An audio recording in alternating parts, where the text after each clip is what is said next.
हरिः ओम अत्युद्रिक्तविदोष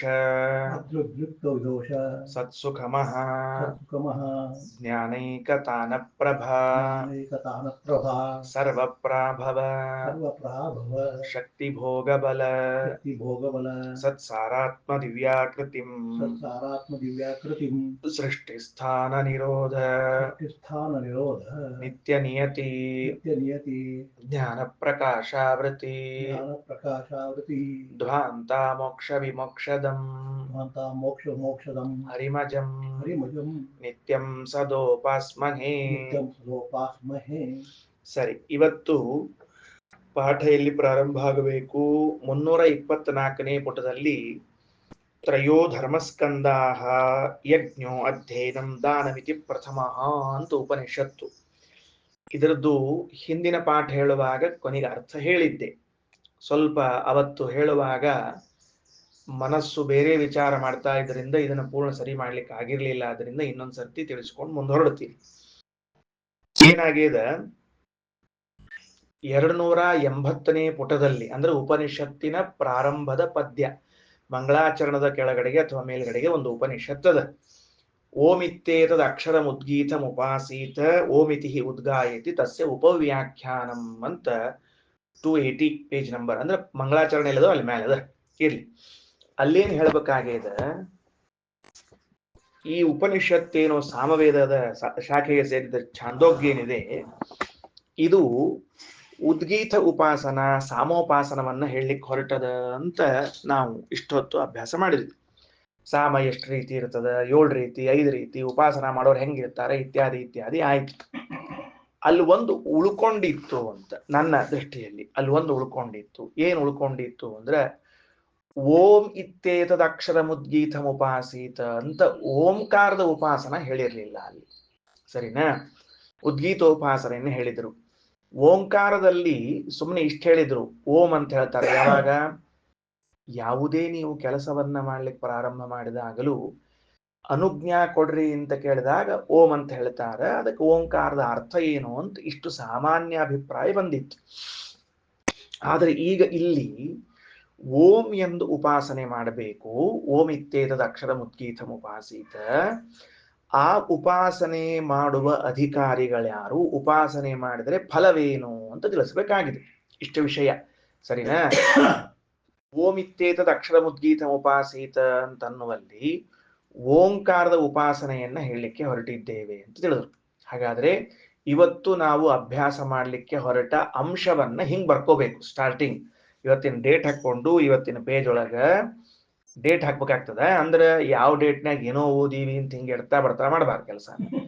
ಇವತ್ತಿನ ದಿವಸ ಇಂಥ ವಿಷಯವನ್ನು ಓದಿದ್ವಿ ಅಂತ ಮುಂದಿನ ವರ್ಷ ಪುಸ್ತಕ ತೆಗೆದ್ರೆ ಗೊತ್ತಾಗಬೇಕಾಗ್ತದೆ. ಅಕಸ್ಮಾತ್ ಮರ್ತು ಆ ಪುಸ್ತಕ ತೆಗೆದ್ರೆ ಏನು ಅಂದ್ರೆ, ಓಂಕಾರದ ಉಪಾಸನೆ ಯಾಕೆ, ಅದಕ್ಕೆ ಅಧಿಕಾರಿಗಳು ಯಾರು, ಫಲವೇನು, 3 ಅಂಶ. ಓಂಕಾರದ ಉಪಾಸನೆ ಯಾಕೆ, ಅದಕ್ಕೆ ಅಧಿಕಾರಿಗಳು ಯಾರು, 3ನೇದ್ದು ಅದರ ಫಲವೇನು. ಇಷ್ಟು ಬರ್ಕೊಂಡು 3ಕ್ಕೂ ಕ್ವಶನ್ ಮಾರ್ಕ್ ಹಾಕೊಂಡು ಕೂತ್ ಬಿಡ್ರಿ. ಅಷ್ಟ ತಣ್ಣಗ ಉತ್ತರ ಹೇಳಿಸ್ದಾಗ ಉತ್ತರ ಬರೆಸ್ದಾಗ ಬರ್ಕೋ ಅಂತ್ರಿ. ಈ ಮೊದಲನೇ ಪ್ರಶ್ನೆ ಏನದ, ಓಂಕಾರದ ಉಪಾಸನೆ ಯಾಕ ಅನ್ನೋದಕ್ಕೆ ಅರ್ಥ ಏನು ಅಂದ್ರೆ, ಓಂಕಾರ ಜಪ ಮಾಡಬಾರ್ದ ನಾವು? ಈಗ ಜಪ ಅಂತ ಇಟ್ಕೋಣಂತ, ಓಂ ಓಂ ಓಂ ಓಂ ಓಂ ಓಂ ಓಂ ಓಂ ಓಂ ಅಂತ ಜಪ ಮಾಡಬಾರ್ದ ನಾವು? ಓಂಕಾರದ ಉಪಾಸನೆ ಯಾಕ ಅಂತ ಕೇಳಿದ್ರೆ, ಅಲ್ಲಯ್ಯ, ಗಾಯತ್ರಿ ಅದ, ನಾರಾಯಣ ಮಂತ್ರ ಅದ, ವಾಸುದೇವ ಮಂತ್ರ ಅದ, ಪುರುಷ ಸೂಕ್ತ ಅದ, ವೇದಗಳವ, ಅವುಗಳ ಜಪ, ಅವುಗಳ ಪಾರಾಯಣ, ಅವುಗಳ ಧ್ಯಾನವನ್ನ ಬಿಟ್ಟು, ಅರ್ಥ ಚಿಂತನೆಯನ್ನು ಬಿಟ್ಟು ಓಂಕಾರಕ್ಕೆ ಯಾಕೆ ಪ್ರಾಶಸ್ತ್ಯ ಅನ್ನೋ ಪ್ರಶ್ನೆ ಇರೋದು. ಅರ್ಥ ಆಯ್ತಾ? ಅಂದ್ರ ಎಲ್ಲಾ ಮಂತ್ರಗಳ ಮೊದಲು ಓಂಕಾರ ಬರ್ತದೆ, ತಪ್ಪದೆ. ಎಲ್ಲಾ ಮಂತ್ರಗಳ ಮೊದಲು ಓಂಕಾರ ಬರ್ತದೆ, ತಪ್ಪದೆ. ಎಲ್ಲಾರ್ಕಿಂತ ಓಂಕಾರಕ್ಕೆ ಮಹತ್ವ ಕೊಟ್ಟಿರಿ ಯಾಕ ಅನ್ನೋ ಪ್ರಶ್ನೆ ಅದ. ಅದಕ್ಕೆ ಉತ್ತರ ಕೊಡ್ಬೇಕಾಗ್ಯದ. ಓಂಕಾರದ ಉಪಾಸನೆ ಯಾಕ ಅಂದ್ರೆ, ಉಳಿದ ಮಂತ್ರಗಳು ಇರುವಾಗ, ಉಳಿದ ಮಂತ್ರಗಳ ಜಪಕ್ಕೂ ಫಲವಿರುವಾಗ, ಉಳಿದ ಮಂತ್ರದ ಜಪವನ್ನ ಮಾಡಿದವರಿದ್ದಾಗ ಅದನ್ನೆಲ್ಲವನ್ನ ಬಿಟ್ಟು ನೀವು ಓಂಕಾರಕ್ಕೆ ಯಾಕೆ ಜೋತು ಬಿದ್ದೀರಿ? ಇದು ಪ್ರಶ್ನೆಯ ಅಭಿಪ್ರಾಯ. ತಿಳಿತಾ? ಓಂಕಾರದ ಉಪಾಸನೆ ಯಾಕ ಅಂತ. ಎರಡನೇದ್ದು ಅಧಿಕಾರಿಗಳು ಯಾರು ಅಂತಂದ್ರೆ ಸಹಜವಾಗಿ ಬ್ರಹ್ಮಚಾರಿಗಳು, ಗೃಹಸ್ಥರೋ, ವಾನಪ್ರಸ್ಥರೋ, ಸನ್ಯಾಸಿಗಳು ಅಂತ 4 ಮಂದಿ ಇದ್ದಾರೆ. ಅಧಿಕಾರಿಗಳು ಅಂದ್ರೆ 4 ಮಂದಿ. 4 ಮಂದಿ ಅಧಿಕಾರಿಗಳು. ಬ್ರಹ್ಮಚಾರಿಗಳು ಜಪಿಸಬೇಕಾ, ಗೃಹಸ್ಥರು, ವಾನಪ್ರಸ್ಥರು, ಸನ್ಯಾಸಿಗಳು ಜಪಿಸಬೇಕಾ, ಯಾರು ಅಂತ ಪ್ರಶ್ನೆ. ಮುಂದೆ ಮೂರನೇದ್ದೇನು ಅಂದ್ರೆ ಇದರ ಫಲವೇನು ಅಂತ. ಜಪದ ಫಲವೇನು? ಓಂ ಜಪ ಮಾಡಿದೆ, ಮುಂದೇನು ಫಲ ಅಂತ ಪ್ರಶ್ನೆ ಬರ್ತದೆ ನಮ್ಗೆ. ಇದಿಷ್ಟಕ್ಕೂ ಉತ್ತರವನ್ನ ಕೊಡ್ಲಿಕ್ಕೆ ಹೊರಟಿದೆ ಈ ಭಾಗ. ಅಂದ್ರೆ 324ನೇ ಪೇಜು. 324ನೇ ಪೇಜಿನ 1ನೇ ಖಂಡ, 2ನೇ ಖಂಡ, ಇದು 23ನೆಯ ಭಾಗದ ಅಭಿಪ್ರಾಯ. 23ನೇ ಖಂಡದ ಅಭಿಪ್ರಾಯ ಅದು, ಸರಿನಾ? ತ್ರಯೋ ಧರ್ಮಸ್ಕಂದಾಹ 1, ಪ್ರಜಾಪತಿ ಲೋಕಾನ್ ಅಭ್ಯತಪತ್ 2, ಈ 2 ಭಾಗದಲ್ಲಿ ಬಂದಿರುವಂತಹ ಅಂಶಗಳು. ಸರಿಯಾ? ಇಷ್ಟನ್ನು ನಾವಿಟ್ಟುಕೊಂಡು ಈ ಚರ್ಚೆ ಮಾಡ್ಲಿಕ್ಕೆ ಹೋಗೋಣಂತೆ. ಸ್ವಲ್ಪ ಮಂತ್ರ ನೋಡಿದ್ದಾದರೆ ನನ್ನ ಕಡೆ ನೋಡ್ಬೇಕಾಗ್ತದೆ. ಏನು ಇನ್ನುಳಿದ ಮಂತ್ರಗಳು ಇದ್ದಾಗಲೂ ಓಂಕಾರವನ್ನೇ ಯಾಕೆ ಶ್ರೇಷ್ಠ ಮಂತ್ರವನ್ನಾಗಿ ಪರಿಗಣಿಸಿದ್ದಾರೆ ಅಂತ ಒಂದು ಆಖ್ಯಾಯಿಕೆಯನ್ನು ಹೇಳ್ತದೆ, ಒಂದು ಕಥೆ ಹೇಳ್ತದೆ ಉಪನಿಷತ್. ತುಂಬಾ ಸುಂದರವಾದ ಕಥೆ. ಈ ಕಥೆಯನ್ನ ವಿವರಣೆ ಮಾಡುವ ಸಮರ್ಥರಾದವರು ಏಕೈಕ ಆಚಾರ್ಯರು ಶ್ರೀಮದಾಚಾರ್ಯ. ಉಳಿದ ವ್ಯಾಖ್ಯಾನಗಳನ್ನು ತಂದು ಇಟ್ಟುಕೊಂಡೆ ಸುಮ್ಮನೆ ಮತ್ತ ಅಂದ್ಬಿಡೋಣ ಬ್ಯಾರೆ ಆಚಾರ ಚಲೋ ಹೇಳಿರೋಣ, ಹಿಂಗಾಬಾರ್ದು ನೋಡಿ. ನಾ ಅಂದ್ಬಿಡೋಣ ಶ್ರೀಮದಾಚಾರ್ಯ ಚಲೋ ಹೇಳ್ಯಾರ ಅಂತ ಹೇಳಿ, ಉಳಿದ ಆಚಾರ ಚಲೋ ಹೇಳಿದ್ರೆ ಅದಕ್ಕೆ ಬೇಡ ಅಂತ ಉಳಿದ ಎಲ್ಲಾ ಆಚಾರ ಪುಸ್ತಕ ತಂದು ಇಟ್ಟುಕೊಂಡು ಆಮೇಲೆ ವ್ಯವಸ್ಥೆ ಮಾಡ್ಲಿಕ್ಕತ್ತೀನಿ. ಸರಿನಾ? ಏನಾಯ್ತು ಅಂದ್ರೆ ಓಂಕಾರವು ನಮ್ಮಿಂದ ಎಲ್ಲ ಮಂತ್ರಗಳಿಗಿಂತಲೂ ಉತ್ತಮ ಮಂತ್ರವಾಗಿ ತಿಳಿಯಲ್ಪಡಬೇಕು. ಮೊದಲನೆಯದ್ದು ಓಂ ಅನ್ನೋದು ಶ್ರೇಷ್ಠ ಮಂತ್ರ. ಆದ ಮೇಲೆ ಅದನ್ನ ಜಪ ಮಾಡಬೇಕು. ಅದಾದ ಮೇಲೆ ಅದು ಎಲ್ಲ ಮಂತ್ರಗಳ ಜೊತೆಗೂ ಇರಲೇಬೇಕು. ಇಷ್ಟಂಶ. ಯಾಕೆ ಹಿಂಗ ಅಂತಂದ್ರ ನಾ ಏನ್ ಮಾಡ್ಲಿಕ್ಕೀನಿ, ಸ್ವಲ್ಪ ನಿಮಗ್ ವಿಷಯ ತಿಳಿಸೋದಕ್ಕೆ ಕೆಳಗಿನ ಮಂತ್ರದ ಅರ್ಥ ಮೊದಲು, ಆಮೇಲಿನ ಮಂತ್ರ ಎರಡನೇ ಸರ್ತಿ ಹೇಳಿಕತ್ತೀನಿ. ಇದು ಮುಗಿದ್ಮೇಲೆ ಯಥಾ ಪ್ರಕಾರ ಕ್ರಮವಾಗಿ ಹೋಗೋಣ ಅಂತ. ಒಂದು ಕಥೆ. ಏನ್ ಕಥೆ? ಒಮ್ಮೆ ಭಗವಂತ ಹೀಗೆ ಆಲೋಚನೆ ಮಾಡಿದ್ನಂತೆ. ದೇವರು ಒಂದ್ಸರ್ತಿ ಹೀಗೆ ಆಲೋಚನೆ ಮಾಡಿದ. ಈ ಒಂದೊಂದು ವಾಕ್ಯಗಳು ನೆನಪಿಟ್ಟುಕೊಳ್ರಿ. ಇದಕ್ಕೆ ಶ್ರೀಮದಾಚಾರ್ಯ ವ್ಯಾಖ್ಯಾನ ಮಾಡ್ತಾರೆ. ಒಂದ್ಸಲ ದೇವರು ವ್ಯಾಖ್ಯಾನ ಮಾಡಿದ, ಆಲೋಚನೆ ಮಾಡಿದ. ಏನ್ ಆಲೋಚನೆ ಮಾಡಿದ ಅಂತಂದ್ರೆ, ಈ ಪ್ರಜೆಗಳೆಲ್ಲ ಇದ್ದಾರಲ್ಲ, ಇವರಿಗೆ ಫಲವಿಲ್ಲದೆ ಬದುಕಲಿಕ್ಕೆ ಬರುವುದಿಲ್ಲ. ಏನೋ ಒಂದು ಫಲ ಬೇಕೇ ಬೇಕು ಅವರಿಗೆ. ಅವರಿಗೆ ಎಷ್ಟು ಫಲದ ಮೇಲೆ ಅವಲಂಬಿಸಿಕೊಂಡ್ ಬಿಟ್ಟಾರ ಅಂದ್ರೆ, ನೀವು ನಿಷ್ಫಲವಾಗಿ ಯಾವ್ದಾದ್ರು ಕೆಲಸ ಮಾಡು ಅಂದ್ರೆ ನಮ್ಮನ್ನು ಮುಖ ನೋಡ್ತಾರ ಸಹಜವಾಗಿ. ನಿಷ್ಕಾಮ ಕರ್ಮ ಅನ್ನೋದು ಪ್ರವಚನದಾಗ ಅಷ್ಟ ಚಂದ ಇರ್ತದೆ. ಪ್ರಾಕ್ಟಿಕಲ್ ಏನಿರ್ತದ, ಸಕಾಮ ಕರ್ಮ ಇರ್ತದ. ಈ ನಿಷ್ಕಾಮ ಕರ್ಮ ಅನ್ನೋ ಶಬ್ದ ಪ್ರವಚನದಾಗ ಹೇಳಲಿಕ್ಕೆ, ಕೇಳಲಿಕ್ಕೆ, ಪಾಠದಾಗ ಬಹಳ ಚಂದ ಇರ್ತದೆ. ಆದ್ರೆ ಫಲ ಬೇಕೇ ಬೇಕು ಪ್ರತಿಯೊಬ್ಬನಿಗೂ ಕೂಡ. ಏನೂ ಇಲ್ಲ ಅಂದ್ರೆ ಕೊನೆಗೆ ದೇವ್ರ ಪ್ರೀತರ ಆಗ್ಲಿಪ್ಪ ಅಂತಿಷ್ಟ್ರ ಅಂತೀವೋ ಇದು ಹೇಳಿರೋ ಅಂತ. ಅದು ಆ ದೇವ್ರ ಪ್ರೀತಿ ಆಗ್ಲಿಪ್ಪ ಅನ್ನೋದು ಅಂತತೋಗತ್ವ, ನಮಗ್ ಬೇರೆ ಚಾಯ್ಸ್ ಇಲ್ಲ ಅಂತ ಆದಾಗ ಒಪ್ಕೊಳ್ಳೋದು ಫಲ. ಅದು ನಾವ್ ಸುಲಭಕ್ಕೆ ಒಪ್ಕೊಳ್ಳೋ ಮಂದಿ ಅಲ್ಲ ನಾವು. ಈ ಬಡಪಟ್ಟಿಗೆ ಜಗ್ಗೋ ಮಂದಿ ಅಲ್ಲ ಅಂದಿರ್ತಾರ ನೋಡ್ರಿ, ಹಂಗಿದ್ದಂಗ್ರಿ ಅದು. ಈ ಕಬ್ಬಣ ಗಿಬ್ಬಣ ಒಂದೇ ಇಟ್ಟಿಗೆ ಹಿಂಗ್ ಬಾಗ್ತೇನೆ ಅದೇನ್ರ ರಮ್ ರಮ್ ರಮ್ ರಮ್ ಅಂತ ಹೊಡೆದ್ಮೇಲೆ ಕೊನೆಗೆ ಅನಿವಾರ್ಯವಾಗಿ ಬಾಗೋದದು. ಹಂಗ ನಾವು ಅನಿವಾರ್ಯವಾಗಿ ಆಗ್ಲಿ ದೇವ್ರ ಪ್ರೀತರ ಆಗ್ಲಿ ಕೊನೆಗೆ ಅಂತ ಕೈ ಬಿಡ್ತೀವಲ್ಲ, ಹಂಗಿದ್ದಂಗ ಅದಕ್ಕೆ ದೇವ್ರ ವಿಚಾರ ಮಾಡಿದ, ಈ ಜೀವಿಗಳಂತರೂ ಫಲವಿಲ್ಲದೆ ಬದುಕ್ಲಿಕ್ಕೆ ಸಾಧ್ಯ ಇಲ್ಲ. ಫಲ ಬೇಕಾದ್ರೆ ಅವ್ರಿಗೆ ಗೊತ್ತದ, ಏನ್ ಬೇಕಂದ್ರು ಶ್ರಮ ಪಡಬೇಕು, ಪ್ರಯತ್ನ ಮಾಡಬೇಕು, ಫಲ ಸಿಗ್ತದ ಅಂತ ಗೊತ್ತದ. ಹಂಗಾದ್ರೂ ಒಂದು ಉಪಾಸನ ಹಚ್ಚೋಣಂತ, ಇವರಿಗೆ ಧ್ಯಾನಕ್ಕೆ ಹಚ್ಚೋಣಂತ, ಜಪಕ್ಕೆ ಹಚ್ಚೋಣಂತ. ಜಪ, ಪಾರಾಯಣ ಅಥವಾ ಧ್ಯಾನ ನನ್ನ ಕುರಿತು ಮಾಡಿದ ಮೇಲೆ ಅವರಿಗೆ ಫಲ ಕೊಡ್ತೀನಿ. ಆದ್ರೆ ಅವ್ರು ಮಾಡ್ಲಿಕ್ಕೆ ಹೊಂಟೊತ್ನೊಳಗ ಸರ್ವಶ್ರೇಷ್ಠವಾದದ್ದು ಯಾವುದೋ ಅದು ಒಂದನ್ನು ಕೊಟ್ಟು ಬಿಟ್ರೆ ಅವ್ರು ಸುರಕ್ಷಿತವಾಗಿ ಅದನ್ನ ಇಟ್ಕೊಂಡು ಮಾಡ್ಕೋತ ಹೋಗಿ ಫಲ ಪಡ್ಕೋತಾರೆ ಅಂತ ಭಗವಂತನು ಆಲೋಚನೆಯನ್ನ ಮಾಡಿ ಏನ್ ಮಾಡಿಕೊಂಡ ಅಂದ್ರೆ, ಮಂತ್ರಗಳನ್ನೆಲ್ಲ ಒಂದ್ಸರ್ತಿ ಆವರ್ತನೆ ಮಾಡಿದ್ನಂತ. ಎಲ್ಲಾ ಮಂತ್ರಗಳನ್ನ ಹುಡುಕಿದ, ಈ ಮಂತ್ರಗಳಲ್ಲಿ ಯಾವುದು ಶ್ರೇಷ್ಠ ಮಂತ್ರ ಅಂತ. ಆ ಮಂತ್ರಗಳಲ್ಲಿ ಶ್ರೇಷ್ಠ ಮಂತ್ರಗಳು ಹುಡ್ಕೊಂಡು ಬಂದು ನಿಂತಾಗ ಕೊನೆಯಲ್ಲಿ ನಿಂತುಕೊಂಡದ್ದು ಓಂಕಾರ. ಇನ್ನು ಅದಕ್ಕಿಂತ ಬೇರೆ ದಾರಿ ಇರ್ಲಿಲ್ಲ, ಓಂಕಾರ ಒಂದು ಉಳ್ಕೊಂಡ್ಬಿಡ್ತು. ಹಾಗಾಗಿ ದೇವರು ನಿರ್ಧಾರ ಮಾಡಿದ, ಈ ಓಂಕಾರವೇ ಎಲ್ಲ ಮಂತ್ರಗಳಲ್ಲಿ ಶ್ರೇಷ್ಠವಾದದ್ದು, ಇದನ್ನೇ ಇವರು ಜಪ ಮಾಡಿಕೊಳ್ಳಿ, ಇದರಿಂದ ಫಲವನ್ನ ಪಡೆದುಕೊಳ್ಳಿ ಅಂತ ಹೇಳಿ ಭಗವಂತ ನಮಗೆ ಕೊಟ್ಟ. ಇದು ಒಂದು ಕಥೆ. ಎಷ್ಟು ಸಣ್ಣ ಕಥೆ ಅದು ನೋಡ್ರಿ. ಏನದ? ದೇವರು ಪ್ರಜೆಗಳಿಗೋಸ್ಕರ, ಅದಕ್ಕೆ ಶಬ್ದ ಏನ್ ಹಾಕ್ಯಾರ ಅಂದ್ರೆ ಪ್ರಜಾಪತಿ ಲೋಕಾನ್ ಅಭ್ಯತಪತ್. ಭಗವಂತನು, ಪ್ರಜಾಪತಿ ಅಂದ್ರೆ ಭಗವಂತ, ಪ್ರಜೆಗಳ ಪಾಲನೆ ಮಾಡುವ ಭಗವಂತ. ಪ್ರಜೆಗಳಿಗೋಸ್ಕರ ಎಲ್ಲ ಶಾಸ್ತ್ರಗಳನ್ನ ಏನ್ ಮಾಡಿದ, ಮಥಿಸಿದ. ಚಂದ ಮಥನ ಮಾಡಿ ಮಾಡಿ ಮಾಡಿ ಮಾಡಿ ಅದರೊಳಗಿನ ಸಾರಭಾಗ ತೆಗೆದು ಅದರೊಳಗಿನ ಸಾರಭಾಗ ತೆಗೆದು ಕೊನೆಯಲ್ಲಿ ಓಂಕಾರವನ್ನ ಶಾಸ್ತ್ರದ ಮುಕುಟ ಮಣಿ ಅಂತ ನಿರ್ಧಾರ ಮಾಡಿ ನಮಗೆ ಕೊಟ್ಟ. ಇದು ಒಂದು ಕಥೆ. ಅರ್ಥ ಆಯ್ತಾ ಹೇಳಿದ್ದೇನಂತ ಹೇಳಿ? ಇಲ್ಲಿ ಒಂದು ಅಂಶ ಸೇರ್ಕೊಂತೀಗ. ಏನಂತ ಅಂದ್ರ, ದೇವರು ಹಿಂಗ ಆಲೋಚನೆ ಮಾಡಿದ್ನಂತ. ಏನಂತ? ಯಾವುದಕ್ಕಿಂತ ಯಾವುದು ಶ್ರೇಷ್ಠ, ಯಾವುದಕ್ಕಿಂತ ಯಾವ್ದು ಶ್ರೇಷ್ಠ, ಯಾವುದಕ್ಕಿಂತ ಯಾವ್ದು ಶ್ರೇಷ್ಠ ಅಂತ ಭಗವಂತ ಆಲೋಚನೆ ಮಾಡಿದಾಗ ಅವನ ಕೈಗೆ ನಿಲುಕಿದ್ದು ಓಂಕಾರ ಅಂತ. ಶ್ರೀಮದಾಚಾರ್ಯ ಅಂತಾರ, ಕಥೆ ಏನೋ ಕೇಳಲಿಕ್ಕೆ ಇಂಪಾಗ್ಯದ, ನಮಗ ವಿಷಯ ಏನೋ ತಿಳಿತು, ಆದ್ರೆ ಭಗವಂತ ಆಲೋಚನೆ ಮಾಡಿದ ಅನ್ನೋದು ಯಾಕೋ ಒಳಗೊಂಚೂರು ಮುಳ್ಚುಸ್ತಂಗ ಆಗ್ಲಿಕ್ಕತ್ತದಲ್ಲ. ಯಾಕ? ಅವ ಸರ್ವಜ್ಞನಾಗಿದ್ದರೂ ಆಲೋಚನೆ ಮಾಡ್ತಾನ ಅಂತ ಆಗಿಬಿಟ್ರೆ ಒಂದ ಸರ್ವಜ್ಞತ್ವವನ್ನ ಕೈ ಬಿಡಬೇಕು, ಇಲ್ಲ ಆಲೋಚನೆಯನ್ನು ಹಿಡ್ಕೋಬೇಕು. ಆಲೋಚನೆಯನ್ನು ಕೈ ಬಿಡಬೇಕು, ಸರ್ವಜ್ಞತ್ವವನ್ನು ಹಿಡ್ಕೋಬೇಕು. ಹೆಂಗ್ ಮಾಡಬೇಕು ಅಂತ ಕೇಳಿದಾಗ ಆಚಾರ್ಯರಂತಾರ, ವೇದವಾಕ್ಯವನ್ನು ಹೊಂದಿಸೋಣಂತ, ನೀವು ಯಾವುದನ್ನು ಕೈ ಬಿಡ್ಲಿಕ್ಕೆ ಹೋಗ್ಬೇಡ್ರಿ ಅಂತ ಆಚಾರ್ಯರು ಭಾಷ್ಯದಲ್ಲಿ ತಿಳಿಸಿಕೊಟ್ಟಿದ್ದಾರೆ. ಸರಿನಾ? ಓಕೆನಾ?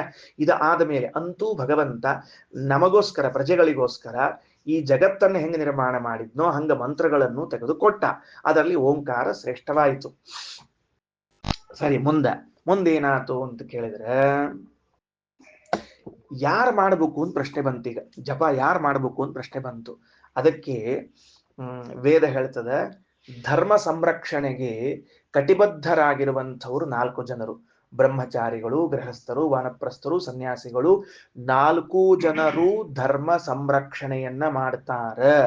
ನಾವು 4 ಆಶ್ರಮದಲ್ಲಿದ್ದ ಪ್ರತ್ಯೇಕ ವ್ಯಕ್ತಿಗಳನ್ನು ನೋಡಿದಾಗ, ಉದಾಹರಣೆಗೆ ನನ್ನ ಮಗನಿದ್ದಾನೆ, ಅವನು ಬ್ರಹ್ಮಚರ್ಯಾಶ್ರಮದಲ್ಲಿದ್ದಾನೆ, ನಾನಿದ್ದೇನೆ ಗೃಹಸ್ಥಾಶ್ರಮದಲ್ಲಿದ್ದೇನೆ, ಕೆಲವರು ನೀವು ವಯಸ್ಸಾದವರಿದ್ದೀರಿ, ವೃದ್ಧರಾದವರು, ಈಗ ವಾನಪ್ರಸ್ಥ ಧರ್ಮದಲ್ಲಿದ್ದಂತೆ ಸ್ವಾಮಿಗಳಂಥವರಿದ್ದಾರೆ, ಅವರು ಸನ್ಯಾಸಿಗಳಾಗಿದ್ದಾರೆ. ಈ 4 ಜನರು ಕೂಡ ಧರ್ಮ ವೃಕ್ಷದ ಶಾಖೆಗಳು.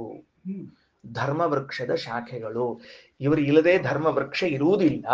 4 ಜನ ಬೇಕೇ ಬೇಕು. ಅಂದಮೇಲೆ ಧರ್ಮ ವೃಕ್ಷದ ಸಂರಕ್ಷಕರಾದ 4 ಜನರು ಕೂಡ ಓಂಕಾರದ ಉಪಾಸನೆಯನ್ನು ಮಾಡಬೇಕು. ಹೆಚ್ಚು ಮಾಡಬೇಕು, ಕಡಿಮೆ ಮಾಡಬೇಕು ಬೇರೆ ವಿಷಯ. ಮನೆಯಲ್ಲಿರುವಂತಹ 5 ವರ್ಷದ ಮಗು ಊಟ ಕಡಿಮೆ ಮಾಡಬೇಕು, 20 ವರ್ಷ ಜಾಸ್ತಿ ಮಾಡಬೇಕು, ಅದು ಅಂಡರ್ಸ್ಟುಡ್. ಅದೇನು ಹೇಳ್ಬೇಕಾಗಿಲ್ಲ. ಅದನ್ನ 5 ವರ್ಷದವ್ ಇಷ್ಟ ಊಟ ಮಾಡ್ಲಿ, 20 ವರ್ಷ ಇಷ್ಟ ಊಟ ಮಾಡ್ಲಿ ಅಂತ ಯಾರು ಹೇಳ್ತಾರ? ನಮ್ಮ ಅನುಭವನೇ ಅದು. ತಿಂದು ಜೀರ್ಣಿಸ್ಕೋ, ಊಟ ಮಾಡು, ಇಷ್ಟೇ ವಿಷಯ ಅದು.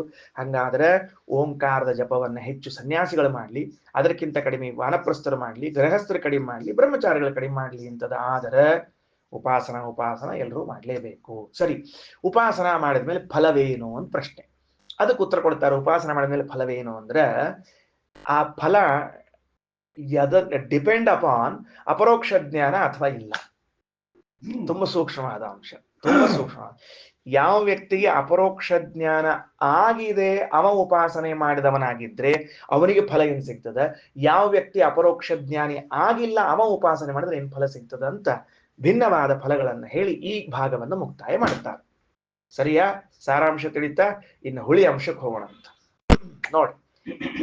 324ನೇ ಪುಟದಲ್ಲಿನ ತ್ರಯೋ ಧರ್ಮಸ್ಕಂದಾಹ ಅನ್ನುವ ವಾಕ್ಯದ ವಿವರಣೆಯನ್ನು ಕೊಡ್ಲಿಕ್ಕೆ ಹೊರಟಿದ್ದೇನೆ. ಇದು ಆಲ್ರೆಡಿ ಗಿವನ್, ಮುಗಿದು ಹೊರಟು ಕೊಟ್ಟಾಗ್ಯದ. ಮತ್ತೊಂದ್ಸರ್ತಿ ತ್ರಯೋ ಧರ್ಮಸ್ಕಂದಾಹ ಅಂತಂದಾರ. 3 ಧರ್ಮದ ಸ್ಕಂದಗಳು ಅಂದ್ರೆ ಧರ್ಮ ವೃಕ್ಷದ ಶಾಖೆಗಳು 3 ಅಲ್ರಿ. 4 ಆಶ್ರಮ ಅಂತ ಈಗ ಅಂದಿದ್ರಿ, 3 ಅಂದಿರಲ್ಲ ಅಂದ್ರೆ ಅದೇ ಸ್ವಲ್ಪ ಸ್ವಾರಸ್ಯ. ಒಂದ್ರೊಳಗೆ ಒಂದ್ ಸೇರಿಸ್ತೀವಿ, ಅದರಿಂದ 3 ಹೇಳಿಕತ್ತೀವಿ ನಾವು. ಸರಿತಾ? ಏನ್ ಹೇಳ್ರಿ? 3 ವಾಸ್ತವದಲ್ಲಿ 4 ಧರ್ಮಸ್ಕಂದಗಳು: ಬ್ರಹ್ಮಚರ್ಯಾಶ್ರಮ, ವಾನಪ್ರಸ್ಥ, ಸನ್ಯಾಸ, ಗೃಹಸ್ಥ ಅನ್ನುವಂತಹದ್ದು 4 ವೇದ ವೃಕ್ಷದ ಶಾಖೆಗಳೇ. ಆದರೆ ಒಂದು ಶಾಖೆಯಲ್ಲಿ ಒಂದು ಶಾಖೆಯನ್ನು ಸೇರಿಸಿದ್ದೇವೆ, ಆದ್ದರಿಂದ 3 ಹೇಳ್ತಾ ಇದ್ದೀವಿ. ಆಶ್ಚರ್ಯ ಅನಿಸ್ತದ. ಆ ವೇದ ಕಾಲದಲ್ಲಿ ಇದ್ದ ಋಷಿಗಳೆಲ್ಲ ಎಂಥ ಉದಾತ್ತ ಚಿಂತನೆಯನ್ನು ಮಾಡ್ತಿದ್ರು ಅಂದ್ರೆ, ನಾವು ಗೃಹಸ್ಥ ಧರ್ಮವನ್ನ ಸ್ವೀಕರಿಸುವುದು ನಮ್ಮ ಲೆಕ್ಕದಲ್ಲಿ ಮನೆ ಮಾಡಿಕೊಳ್ಬೇಕು, ಮನಿ ಮಾಡಿಕೊಳ್ಬೇಕು, ಇಂಗ್ಲಿಷ್ ಮನಿ ಮಾಡಿಕೊಳ್ಬೇಕು, ಮನಿ ಮಕ್ಕಳು ಮಾಡಿಕೊಳ್ಳಬೇಕು, ಸುಖ ಪಡಬೇಕು ಅನ್ನೋದಕ್ಕೆ ಗೃಹಸ್ಥಾಶ್ರಮ ಅಂತ ಅನ್ಕೊಂಡಿದ್ರೆ, ನಮಗ್ ಗೊತ್ತಿಲ್ಲದೇನೆ ನಾವು ಧರ್ಮ ರಕ್ಷಣೆ ಮಾಡ್ತಿದ್ದೀವಿ ಅಂತ ವೇದವರು ಹೇಳ್ತಿದ್ದಾರೆ. ವೇದವ್ರು ಏನ್ ಹೇಳಿಕತ್ತಾರ ಅಂದ್ರ, ಅಪ್ಪ ನೀನು ಗೃಹಸ್ಥಾಶ್ರಮ ಪರಿಪಾಲನೆ ಮಾಡ್ತಾ ಇದ್ದಿ ಅಂದ್ರೆ ಧರ್ಮವನ್ನ ಚೆನ್ನಾಗಿ ರಕ್ಷಣೆ ಮಾಡ್ತಿದ್ದಿ ಅಂತ ಅರ್ಥ. ಧರ್ಮ ನಮಗೆ ಗೊತ್ತಿಲ್ಲದೆ ಸುಖವನ್ನ ಕೊಡ್ತಾ ನಮ್ಮಿಂದ ರಕ್ಷಣೆ ಮಾಡಲ್ಪಡ್ತಾ ಇದೆ ಅಂತೆ. ಈ ಚಿಂತನೆಯನ್ನ ಹೇಳಿದವರು ವೇದದವರು ಮಾತ್ರ, ಇನ್ಯಾರು ಹೇಳಲಿಕ್ಕೆ ಸಾಧ್ಯ ಇಲ್ಲ. ಈಗ ಉದಾಹರಣೆ ನೋಡ್ರಿ, ನಾನೇನ್ ಮಾಡ್ತಿದ್ದೀನಿ ಅಂದ್ರೆ, ನಮ್ಮನೆಗೆ ಅತಿಥಿಗಳು ಬರ್ತಾರೆ, ಅತಿಥಿ ಸತ್ಕಾರ ಮಾಡ್ತೀನಿ, ಊಟಕ್ಕೆ ಹಾಕ್ತೀನಿ, ಯಜ್ಞಯಾಗಗಳನ್ನು ಮಾಡ್ತಿದ್ದೀನಿ, ದಾನ ಧರ್ಮಗಳನ್ನು ಮಾಡ್ತಿದ್ದೀನಿ, ನಾನು ನನ್ನ ಹೆಂಡತಿ ಮಕ್ಕಳ ಜೊತೆಗೆ ಸುಖವಾಗಿದ್ದೀನಿ. ಅಂದ್ರೆ ನಾನು ಸುಖವಾಗಿದ್ದೀನಿ ಅಲ್ಲ, ಇದರ ಇನ್ನೊಂದು ದೃಷ್ಟಿಕೋನ ಏನು ಅಂದ್ರೆ, ನೀನು ಧರ್ಮ ಸಂರಕ್ಷಣೆ ಮಾಡುತ್ತಿದ್ದಿ. ಯಾಕೆ? ಅತಿಥಿ ಸತ್ಕಾರ ಮಾಡ್ತಿದ್ದಿ ಎಂದಾಗ ಧರ್ಮ ಮಾಡ್ತಾ ಇದ್ದಿ, ದಾನ ಧರ್ಮ ಮಾಡ್ತಾ ಇದ್ದಿ ಎಂದು ಅತಿಥಿ ಮಾಡ್ತಾ ಇದ್ದಿ. ಉದಾಹರಣೆಗೆ ಇಟ್ಕೊಳ್ರಿ, ನಮ್ಮೂರು ಒಂದು ಹಳ್ಳಿ ಒಳಗಿತ್ತು ಅಂತ ಇಟ್ಕೊಳ್ರಿ, ಆ ಹಳ್ಳಿಯೊಳಗೆ ಒಂದು ವಿದ್ಯಾಪೀಠದ ಅಂತ ಇಟ್ಕೊಳ್ರಿ. ಆ ವಿದ್ಯಾಪೀಠದಲ್ಲಿ ಓದುವಂತಹ ವಿದ್ಯಾರ್ಥಿಗಳು ಹಿಂದಕ್ಕೆಲ್ಲ ವಾರಾನ್ನ ಅಂತ ನಮ್ಮ ಮನೆಗೆ ಊಟಕ್ಕೆ ಬರ್ತಿದ್ರು. ಹೌದಾ ಇಲ್ಲ? ವಾರಾನ್ನ ಅಂತ ಊಟಕ್ಕೆ ಬರ್ತಿದ್ರು. ಅಥವಾ ಭವತಿ ಭಿಕ್ಷಾಂದೇಹಿ ಹಿಂದೆ ಭಿಕ್ಷಾ ಕೇಳ್ಕೊಂಡು ಬರ್ತಿದ್ರು. ನೀವು ಅವರಿಗೆ ಭಿಕ್ಷಾ ಹಾಕ್ತಿದ್ರೋ ಇಲ್ಲೋ? ಸನ್ಯಾಸಿಗಳಿಗೆ ಭಿಕ್ಷಾ ಹಾಕ್ತಿದ್ರೋ ಇಲ್ಲೋ? ಹಾಗಾದ್ರೆ ನೀವು ಮಾಡ್ತಾ ಇದ್ದದ್ದು ಧರ್ಮದ ಸಂರಕ್ಷಣೆ. ನೋಡ್ಲಿಕ್ಕೆ ಗೃಹಸ್ಥ ಧರ್ಮ ಪರಿಪಾಲನೆ ಮಾಡಿದಂತೆ ಇದೆ, ಆದ್ರೆ ಮಾಡ್ತಾ ಇರೋದು ಧರ್ಮ ಸಂರಕ್ಷಣೆ. ಈ ದೃಷ್ಟಿ ಉಳಿದವರಿಗೆ ಬರಲೇ ಇಲ್ಲ, ವೇದಕ್ಕೆ ಮಾತ್ರ ಬಂತದು. ವೇದ ಮಾತ್ರ ನಮ್ಗೆ ಈ ಮಾತು ಹೇಳ್ಕೊಡ್ಲಿಕ್ಕೆ ತ್ರಯೋ ಧರ್ಮಸ್ಕಂದ. ಬ್ರಹ್ಮಚಾರಿ ಇದ್ದಾನ, ಅವೇನ್ ಮಾಡ್ಲಿಕ್ಕೆ ತಾನ್ರಿ, ತನ್ ಪಾಡಿ ತಾ ಓದ್ಲಿಕ್ಕೆ ತಾನ್ರಿ, ಡಿಗ್ರಿ ಮಾಡ್ಕೊಳ್ಳಿತಾನ, ಕ್ವಾಲಿಫಿಕೇಶನ್ ಅಲ್ಲ ಅಲ್ಲ ಅಲ್ಲ. ವೇದಾಧ್ಯಯನದ ಮೂಲಕ ಆ ಅಧ್ಯಯನದ ಪರಂಪರೆಯನ್ನು ಉಳಿಸುವ ಧರ್ಮ ಸಂರಕ್ಷಣೆಯ ಕಾರ್ಯದಲ್ಲಿ ತೊಡಗಿದ್ದಾನೆ. ಯಾವ ಆಶ್ರಮದವರೂ ಕೂಡ ಧರ್ಮವನ್ನ ಬಿಟ್ಟು ಬದುಕ್ತಿಲ್ಲ, ಪ್ರತಿಯೊಬ್ಬರೂ ಧರ್ಮದಲ್ಲೇ ಬದುಕ್ತಿದ್ದಾರೆ, ಅವರು ರಕ್ಷಣೆ ಮಾಡ್ತಿದ್ದಾರೆ ಧರ್ಮವನ್ನ ಅನ್ನೋದಕ್ಕೇನೆ ಧರ್ಮ ವೃಕ್ಷ ಇಷ್ಟು ಹೆಮ್ಮರವಾಗಿ ಬೆಳೀತಾ ಹೋಗ್ತಾ ಇದೆ. ಅದಕ್ಕೆ ನಾವು ಅದರ ಫಲವನ್ನು ಉಣ್ತಿದ್ದೇವೆ. ಆಯ್ತಾ? ತ್ರಯೋ ಧರ್ಮಸ್ಕಂದ, ಎಷ್ಟು ಚಂದ ನೋಡ್ರಿ ಮಾತು, ಏನ್ ಚಂದದ. 3 ಧರ್ಮದ ಸ್ಕಂದಗಳು, ಧರ್ಮದ ಶಾಖೆಗಳವು. ಯಾವುದು 3 ಧರ್ಮದ ಶಾಖೆಗಳು ಅಂದ್ರೆ, ಮೊದಲನೇ ಶಾಖೆ ಹೇಳ್ತೀನಿ, ಯಜ್ಞೋ ಅಧ್ಯಯನಂ ದಾನಂ. ಗೃಹಸ್ಥಾಶ್ರಮವನ್ನ ಇನ್ ಅದರ್ ವರ್ಡ್ಸ್ ಎಕ್ಸ್ಪ್ಲೇನ್ ಮಾಡ್ರಿ ಅಂತ ಹೇಳಿದ್ರೆ ವೇದ ಎಷ್ಟು ಚಂದ ತಿಳಿಸಿಕೊಡ್ತದ. ಯಜ್ಞ ಅಧ್ಯಯನಂ ದಾನಂ. ಸೊ ಬ್ಯೂಟಿ ಅಲ್ಲ? ಗೃಹಸ್ಥಾಶ್ರಮ ಅನ್ಲಿಲ್ಲ, ಅದು ಗೃಹಸ್ಥಾಶ್ರಮ ಅಂತ ಹೇಳಿ ತಪ್ಪು ಮಾಡ್ಲಿಲ್ಲ. ಅಂದ್ರೆ ಆ ಶಬ್ದ ಹೇಳ್ಬಿಟ್ರೆ ಗೃಹಸ್ಥ, ಹಂಗಲ್ಲ. ಯಜ್ಞ ಅಧ್ಯಯನಂ ದಾನ. ನೋಡಪ್ಪ, ಇದು ಒಂದು ತಪಸ್ಸು. ಹೌದು, ಕರೆಕ್ಟ್. ನಾ ಮನ್ಯಾಗ ಮಾಡ್ಲಿಕತ್ತೀನಿ ಅದನ್ನ. ದಾನ ಮಾಡ್ಲಿಕ್ಕೆ ದಾನ ಕೊಡ್ಲಿಕತ್ತೀನಿ, ಅಧ್ಯಯನ ಮಾಡ್ಲಿಕತ್ತೀನಿ. ನೀವೆಲ್ಲ ಏನ್ ಮಾಡ್ಲಿಕತ್ತೀರಿ? ಮತ್ತೀಗ ಅಧ್ಯಯನ ಮಾಡ್ಲಿಕತ್ತಿರ್ಲಿ, ಮತ್ತೀಗ ಅಧ್ಯಯನ ಮಾಡ್ಲಿಕತ್ತೀರಿ. ಯಜ್ಞ ಅವಾಗ ಯಜ್ಞ ಮಾಡ್ತಿರ್ತೀರಿ, ಸರಿ. ಅವಾಗರ ಮಾಡ್ರಿ, ನಿತ್ಯ ಮಾಡಬೇಕಾದ ವಿಷಯ. ಕೊನೆಗೆ ವೈಶ್ವದೇವ ನಿತ್ಯ ಮಾಡ್ಬೇಕಲ್ಲ ಯಜ್ಞವನ್ನ. ಯಜ್ಞೋ ಅಧ್ಯಯನಂ ದಾನಂ ಪ್ರಥಮ, ಮೊದಲನೇದ್ದು. ತಪ ಏವ ದ್ವಿತೀಯ. ಇಲ್ಲಿ ತಪಃ ಅನ್ನೋ ಶಬ್ದಕ್ಕೆ ಇಬ್ಬರು, ಒಂದು ವಾನಪ್ರಸ್ಥಾಶ್ರಮಿಗಳು, ಒಂದು ಸನ್ಯಾಸಿಗಳು, ಇಬ್ಬರನ್ನು ತಗೋಬೇಕು. ವಾನಪ್ರಸ್ಥಾಶ್ರಮಿಗಳು ನಡೆಸುವ ತಪಸ್ಸು, ಯತಿಗಳು ನಡೆಸುವ ತಪಸ್ಸು. ಯತಿಗಳಿಗೆ ಮುಖ್ಯ ತಪಸ್ಸೇನು ಅಂದ್ರೆ ಇಂದ್ರಿಯ ನಿಗ್ರಹ, ದೊಡ್ಡ ತಪಸ್ಸು. ಸನ್ಯಾಸಿಗಳು ಇಂದ್ರಿಯ ನಿಗ್ರಹ ಮಾಡಿಕೊಂಡಿರೋದೇ ದೊಡ್ಡ ತಪಸ್ಸು. ಸನ್ಯಾಸ ಧರ್ಮ, ದಂಡ ಹಿಡ್ಕೊಳ್ಳೋದು, ಕಾಷಾಯ ಉಟ್ಕೊಳ್ಳೋದು ಅದೆಲ್ಲ ಬೇರೆ ವಿಷಯ. ಅದೆಲ್ಲ ಆಶ್ರಮ ಚಿಹ್ನೆಗಳು. ವಾಸ್ತವದಲ್ಲಿ ಯತಿ ಅಂದ್ರೆ ಏನರ್ಥ? ಯತಿ ಪ್ರಯತ್ನೆ, ಇಂದ್ರಿಯ ನಿಗ್ರಹ ಇರ್ಬೇಕು. ಎಲ್ಲಾ ಇಂದ್ರಿಯಗಳನ್ನು ಸಡ್ಲ ಬಿಟ್ಬಿಡೋದು ಸ್ವಾಮಿಗಳು ಅಂತ ಅನ್ಕೋತ ಹೇಳಿದ್ರೆ ಎಲ್ಲಿ ಸ್ವಾಮಿಗಳಾಗ್ತಾರ ಅವರು? ಆಗೋದಿಲ್ಲ. ಆಮೇಲೆ ಮೂರನೇದ್ ಯಾವುದು ಅಂದ್ರೆ ಈಗ 2 ಬಂದು, ಈಗ ವಾನಪ್ರಸ್ಥ ಮತ್ತು ಸನ್ಯಾಸ ಬಂತು. 4ನೇದ್ ಯಾವುದು? ಬ್ರಹ್ಮಚಾರಿ. ಬ್ರಹ್ಮಚಾರಿಗಳಾಗಿದ್ದವನು ಅವನು ನೋಡ್ರಿ, ನಾ ಹೇಳಿದೆ ನೈಷ್ಠಿಕ ಬ್ರಹ್ಮಚರ್ಯ ಅಂತ. ಕೇವಲ ಗುರು ಸೇವಾ ಮಾಡ್ಕೋತ ಇದ್ಬಿಡ್ತಾನ. ಅವನಿಗೆ ಇದು ಬೇಕಾಗಿಲ್ಲ. ಏನ್ ಬೇಕಾಗಿಲ್ಲ ಅಂದ್ರೆ ಲಗ್ನ ಮಾಡ್ಕೋಬೇಕು ಅಂತ ಅಪೇಕ್ಷೆ ಬರೋದಿಲ್ಲ. ಎಲ್ಲಿ ಮತ್ ಲಗ್ನ ಮಾಡ್ಕೋಬೇಕು, ಎಲ್ಲಿ ಅಲ್ರಿ, ಮತ್ತ ಅದು ಒಂದು ಇದು ಆಗ್ಲಿಲ್ಲ, ಮತ್ತು ಒಂದು ಆಶ್ರಮ ಧರ್ಮ ಮಿಸ್ ಆಗ್ಲಿಲ್ಲ ಅಂದ್ರೆ ಇಲ್ಲ. ಗುರು ಸೇವಾದಲ್ಲೇ ಬಂದ್ಬಿಡ್ತವನಿಗೆ. ಯಾಕ? ತಾನು ಮೊದಲು ಅಧ್ಯಯನ ಮಾಡಿರ್ತಾನ, ತನ್ನ ಅನಂತರದಲ್ಲಿ ಗುರುಗಳ ಬಳಿ ಯಾವ ಶಿಷ್ಯರು ಬರ್ತಾರಲ್ಲ ಅವರನ್ನ ಇವನು ತಯಾರಿ ಮಾಡ್ತಾ ಇದ್ರೆ, ಇವ ತಂದೆ ಸ್ಥಾನದಲ್ಲಿ ಬಂದು ಅವ್ರ ಪುತ್ರ ಸ್ಥಾನದಲ್ಲಿ ಬಂದ್ಬಿಟ್ರು, ಗೃಹಸ್ಥಾಶ್ರಮ ಬಂದು ಹೋಗ್ಬಿಡ್ತು. ಇನ್ನು ಗುರುಗಳು ಗುರುಪತ್ನಿಯರಿದ್ದಾರೆ, ತಾವೇ ತಂದೆ ತಾಯಿಗಳಾದ್ದರಿಂದಾಗಿ ಅಲ್ಲಿ ಗೃಹಸ್ಥಾಶ್ರಮದ ಮಾತಾಪಿತೃ ಶುಶ್ರೂಷ ಬಂದು ಹೋಯ್ತು. ಇಲ್ಲ ತಾನು ಮನೆ ಮಠಗಳನ್ನಿಲ್ಲದೆ ದೂರದಲ್ಲಿ ಇದರಿಂದ ವಾನಪ್ರಸ್ಥಾಶ್ರಮ ಬಂದು ಹೋಯ್ತು. ಹಿಂಗಾಗಿ ಅವನ ಸಮಸ್ಯೆನೇ ಇಲ್ಲ. ಅವ ಉಳಿದದ್ದೇನು ಮಾಡದೇ ಇದ್ರೂ ಕೂಡ ನೈಷ್ಠಿಕ ಬ್ರಹ್ಮಚಾರಿಯಾಗಿ ಕೇವಲ ಗುರು ಸೇವಾ ಮಾಡಿಕೊಂಡಿದ್ರೆ ನಿಮಗೆ ಆಶ್ಚರ್ಯ ಅನಿಸ್ತದ. ಅವನ ಅಪರೋಕ್ಷ ಜ್ಞಾನಿ ಆಗ್ಲಿಲ್ಲ ಅಂತ ಇಟ್ಕೊಳ್ರಿ. ಇನ್ ಕೇಸ್ ಅವ ಗುರು ಸೇವಾ ಮಾಡ್ಕೋತಿದ್ದ, ಅಪರೋಕ್ಷ ಜ್ಞಾನ ಆಗ್ಲಿಲ್ಲ, ಈ ಸರ್ತಿ ಆಗ್ಬೇಕು ಅಂತ ಮುಂದಿನ ಸಲ ಆಗ್ಬಹುದು, ಅವ ಸತ್ತ. ಅವನು ಗುರು ಸೇವಾ ಮಾಡಿದ್ದರ ಪುಣ್ಯದ ಫಲವಾಗಿ ಎಲ್ಲಿ ಹೋಗ್ತಾನೆ ಗೊತ್ತಾ? ಅವನು ವಾಲಖಿಲ್ಯ ಋಷಿಗಳ ಲೋಕಕ್ಕೆ ಹೋಗ್ತಾನೆ. ವಾಲಖಿಲ್ಯ ಋಷಿಗಳ ಸಾಮೀಪ್ಯವನ್ನ ಪಡಿತಾನೆ. ವಾಲಖಿಲ್ಯರು ಅಂದ್ರೆ ಯಾರು? 60,000 ಜನ ವಾಲಕಿಲ್ಯ ಋಷಿಗಳು ನಿತ್ಯದಲ್ಲೂ ಕೂಡ ಸೂರ್ಯನ ಸಮ್ಮುಖದಲ್ಲಿ ಇದ್ದುಕೊಂಡು ಸೂರ್ಯನ ಮೇಲೆ ದಾಳಿ ಮಾಡುವ ಆಕ್ರಮಿಸುವಂತಹ ದೈತ್ಯರ ಸಂಹಾರಕ್ಕಾಗಿ ಆಧ್ಯಾತ್ಮಿಕವಾಗಿ ಅರ್ಘ್ಯ ಪ್ರದಾನವನ್ನ ಮಾಡ್ತಾ ಅವರಿಗೆ ಆಯುಧವನ್ನು ನಿರ್ಮಾಣ ಮಾಡಿಕೊಡುವಂತಹ ಋಷಿಗಳು ಸೂರ್ಯನ ಸಮ್ಮುಖದಲ್ಲೇ ಇರುವಂತವರು. ಅಂಥ ವಾಲಕಿಲ್ಯರು, ಆ ವಾಲಕಿಲ್ಯರ ಲೋಕವನ್ನ ಕುರಿತು ಈ ಬ್ರಹ್ಮಚಾರಿ ಹೋಗ್ತಾನೆ ಅಂತ ತಿಳಿದುಕೊಂಡು ಶ್ರೀಮದಾಚಾರ್ಯರು ಫಲವನ್ನ ಹೇಳುತ್ತಾರೆ. ಏನ್ ಆಶ್ಚರ್ಯ, ಏನ್ ಆಶ್ಚರ್ಯ. ಗುರುಗಳ ಸೇವಾ ಅಂತಂದ್ರೆ ಹಂಗ ಮಾಡಬೇಕು. ನೈಷ್ಠಿಕ ವಾಲಕಿಲ್ಯಾಂಶ್ಚ ಗುರು ಶುಶ್ರೈಷೇವತು. ಗುರುಗಳ ಮೇಲೆ ವಿಶ್ವಾಸ ಇರಬೇಕು, ಗುರುಗಳ ಸೇವಾ ಮಾಡಬೇಕು, ಗುರು ಸೇವೆಯಿಂದ ಅಂಥ ಮಹತ್ತರ ಫಲವನ್ನ ಪಡಿತೇವೆ ಅಂತ ಇಟ್ಕೊಂಡಿರ್ಬೇಕು. ಎಲ್ಲಕ್ಕಿಂತ ಮುಖ್ಯ ಏನ್ ಗೊತ್ತೇನ್ರಿ, ಗುರುಗಳಲ್ಲಿ ನಿಷ್ಠಾ ಇರ್ಬೇಕು ಮೊದಲನೇ. ಒಮ್ಮೆ ಗುರುಗಳು ಮುಗಿದು ಹೋಯ್ತು ಅಷ್ಟೇ ಕೆಲಸ.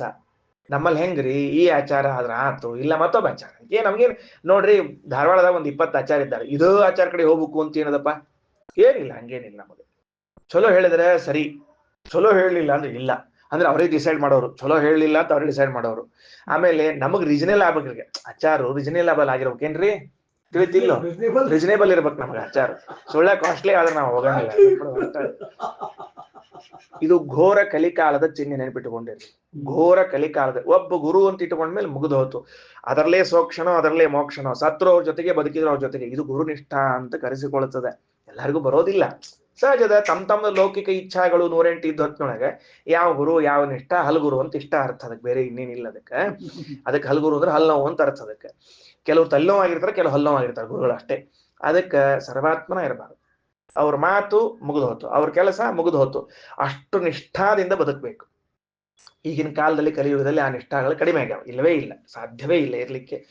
ನೋಡ್ರಿ, ಒಂದು ವೇಳೆ ಆ ಗುರು ಪಾಠನೇ ಹೇಳಲಿಲ್ಲ, ಬರೇ ದುಡಿಸಿಕೊಂಡ, ಅಥವಾ ನಮ್ಮ ಕಡೆಯಿಂದ ದುಡ್ಡು ಕಿತ್ತಿದ, ಅಥವಾ ಇನ್ನೇನೋ ಮಾಡಿದ ಅಂದ್ರೆ ಬಿಟ್ಟು ಹೋಗ್ಬೇಕು, ಸಹಜ. ಅದ್ರೊಳಗೆ ದೋಷ ಅಲ್ಲ. ಹೇಳಲಿಕತಾನ, ಮಾಡ್ಲಿಕತಾನ, ಶ್ರಮ ತಗೊಳ್ಳಿಕತಾನ ಅಂದಮೇಲೆ ಆ ಗುರುವನ್ನ ಬಿಟ್ಟು ಬೇರೆ ಕಡೆ ಹೋಗ್ಲೇಬಾರದು. ಗುರುನಿಷ್ಠ, ಗುರುನಿಷ್ಠ. ಅವರು ಅಂದ್ರೆ ಮುಗಿದು ಹೋಯ್ತು, ಅಷ್ಟು ಕೆಲಸ ಇರ್ಬೇಕು ಅಂದ್ರನೇ ಅದಕ್ಕೆ ಒಂದು ಫಲ ಬರ್ತದೆ. ಇಲ್ಲ ನಮಗೇನ ಹಂಗಂತ ಏನ್ ಫಲ ಅರ್ಜೆಂಟ್ ಇಲ್ಲೇ ಇಲ್ಲ, ಮುಂದಿನ ಜನ್ಮದಾಗ ಪಡ್ಕೋತೀವಿ, ಹೋಗ್ಬೋದು, ಅವಶ್ಯ ಹೋಗ್ಬೋದು, ಏನು ದೋಷ ಅಲ್ಲ ಅದಕ್ಕೆ. ಯಾರು ಹಿಡಿದು ಹಾಕ್ಲಿಕ್ಕೆ ಇಂಡಿಪೆಂಡೆಂಟ್ ಸ್ವತಂತ್ರ ಬಂದ್ಬಿಟ್ಟದ ಭಾರತಕ್ಕೆ. ಭಾರತಕ್ಕೆ ಏನು ಸ್ವಾತಂತ್ರ್ಯ ಬಂದ್ ನೋಡ್ರಿ, ಅಂದೇ ನಾವು ಅಧಃಪತನ ಹೊಂದಿವಿ. ಭಾರತಕ್ಕೆ ಸ್ವಾತಂತ್ರ್ಯ ಬಂದಿದ್ದಿಲ್ಲ ಅಂದ್ರೆ ನಾವು ಬರೋಬ್ಬರಿ ಇರ್ತಿದ್ವಿ, ನಮ್ಮ ಎಲ್ಲಾ ನೈತಿಕ ಮೌಲ್ಯಗಳು ಸರಿ ಇದ್ವು ಅವತ್ತು. ಇಂಡಿಪೆಂಡೆನ್ಸ್ ಏನ್ ಬಂತು, ಅಂದೇ ಉಡಾಫೆಗಳು ಶುರುವಾದವು ನಮ್ಮಲ್ಲಿ.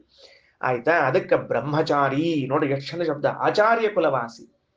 ಆ ವೇದದ ಉದ್ಗಾರ ಹೆಂಗದ, ಆಚಾರ್ಯ ಕುಲವಾಸಿ, ಗುರುಕುಲದಲ್ಲೇ ಇರ್ತಾನ. ತೃತೀಯ ಅತ್ಯಂತಂ ಆತ್ಮಾನಂ ಆಚಾರ್ಯ ಕುಲೆ ಅವಸಾದಯನ್, ತನ್ನ ಇಡೀ ಜನ್ಮವನ್ನ ಆಚಾರ್ಯಗೋಸ್ಕರ ತೈತಾನೆ. ಸರ್ವ ಏತೆ ಪುಣ್ಯಲೋಕ ಭವಂತಿ, ಇವರೆಲ್ಲರಿಗೂ ಕೂಡ ಪುಣ್ಯಲೋಕ ಭವಂತಿ. ಬ್ರಹ್ಮ ಸಂಸ್ಥೋ ಅಮೃತತ್ವಮೇತಿ. ಆ ಒಂದು ವೇಳೆ ಅವ ಅಪರೋಕ್ಷ ಜ್ಞಾನಿ ಆಗಿದ್ದರೆ ಮೋಕ್ಷವನ್ನ ಹೊಂದುತ್ತಾನ. ಸರಿ, ಅದು ಬಿಡ್ರಿ, ಅದೆಲ್ಲ ಮತ್ತೆ ಚರ್ಚೆ ಮಾಡೋಣ. ಈಗ ಇಷ್ಟೇ ತಿಳ್ಕೊಳ್ರಿ, ಅಪರೋಕ್ಷ ಜ್ಞಾನ ಆಗದೆ ಇದ್ರೆ ಬೇರೆ ಬೇರೆ ಲೋಕಗಳಿಗೆ ಹೋಗ್ತಾರೆ. ಅಪರೋಕ್ಷ ಜ್ಞಾನವಾದರೆ ಎಲ್ಲಿ ಹೋಗ್ತಾರೆ? ಮೋಕ್ಷವನ್ನೇ ಪಡೀತಾರೆ, ಭಗವಂತನನ್ನೇ ಪಡೀತಾರೆ. ಓಕೆ, ಇಷ್ಟು ಮಂತ್ರದ ಅಭಿಪ್ರಾಯ. ವಿಷಯ ತಿಳಿತು ನಮಗೀಗ.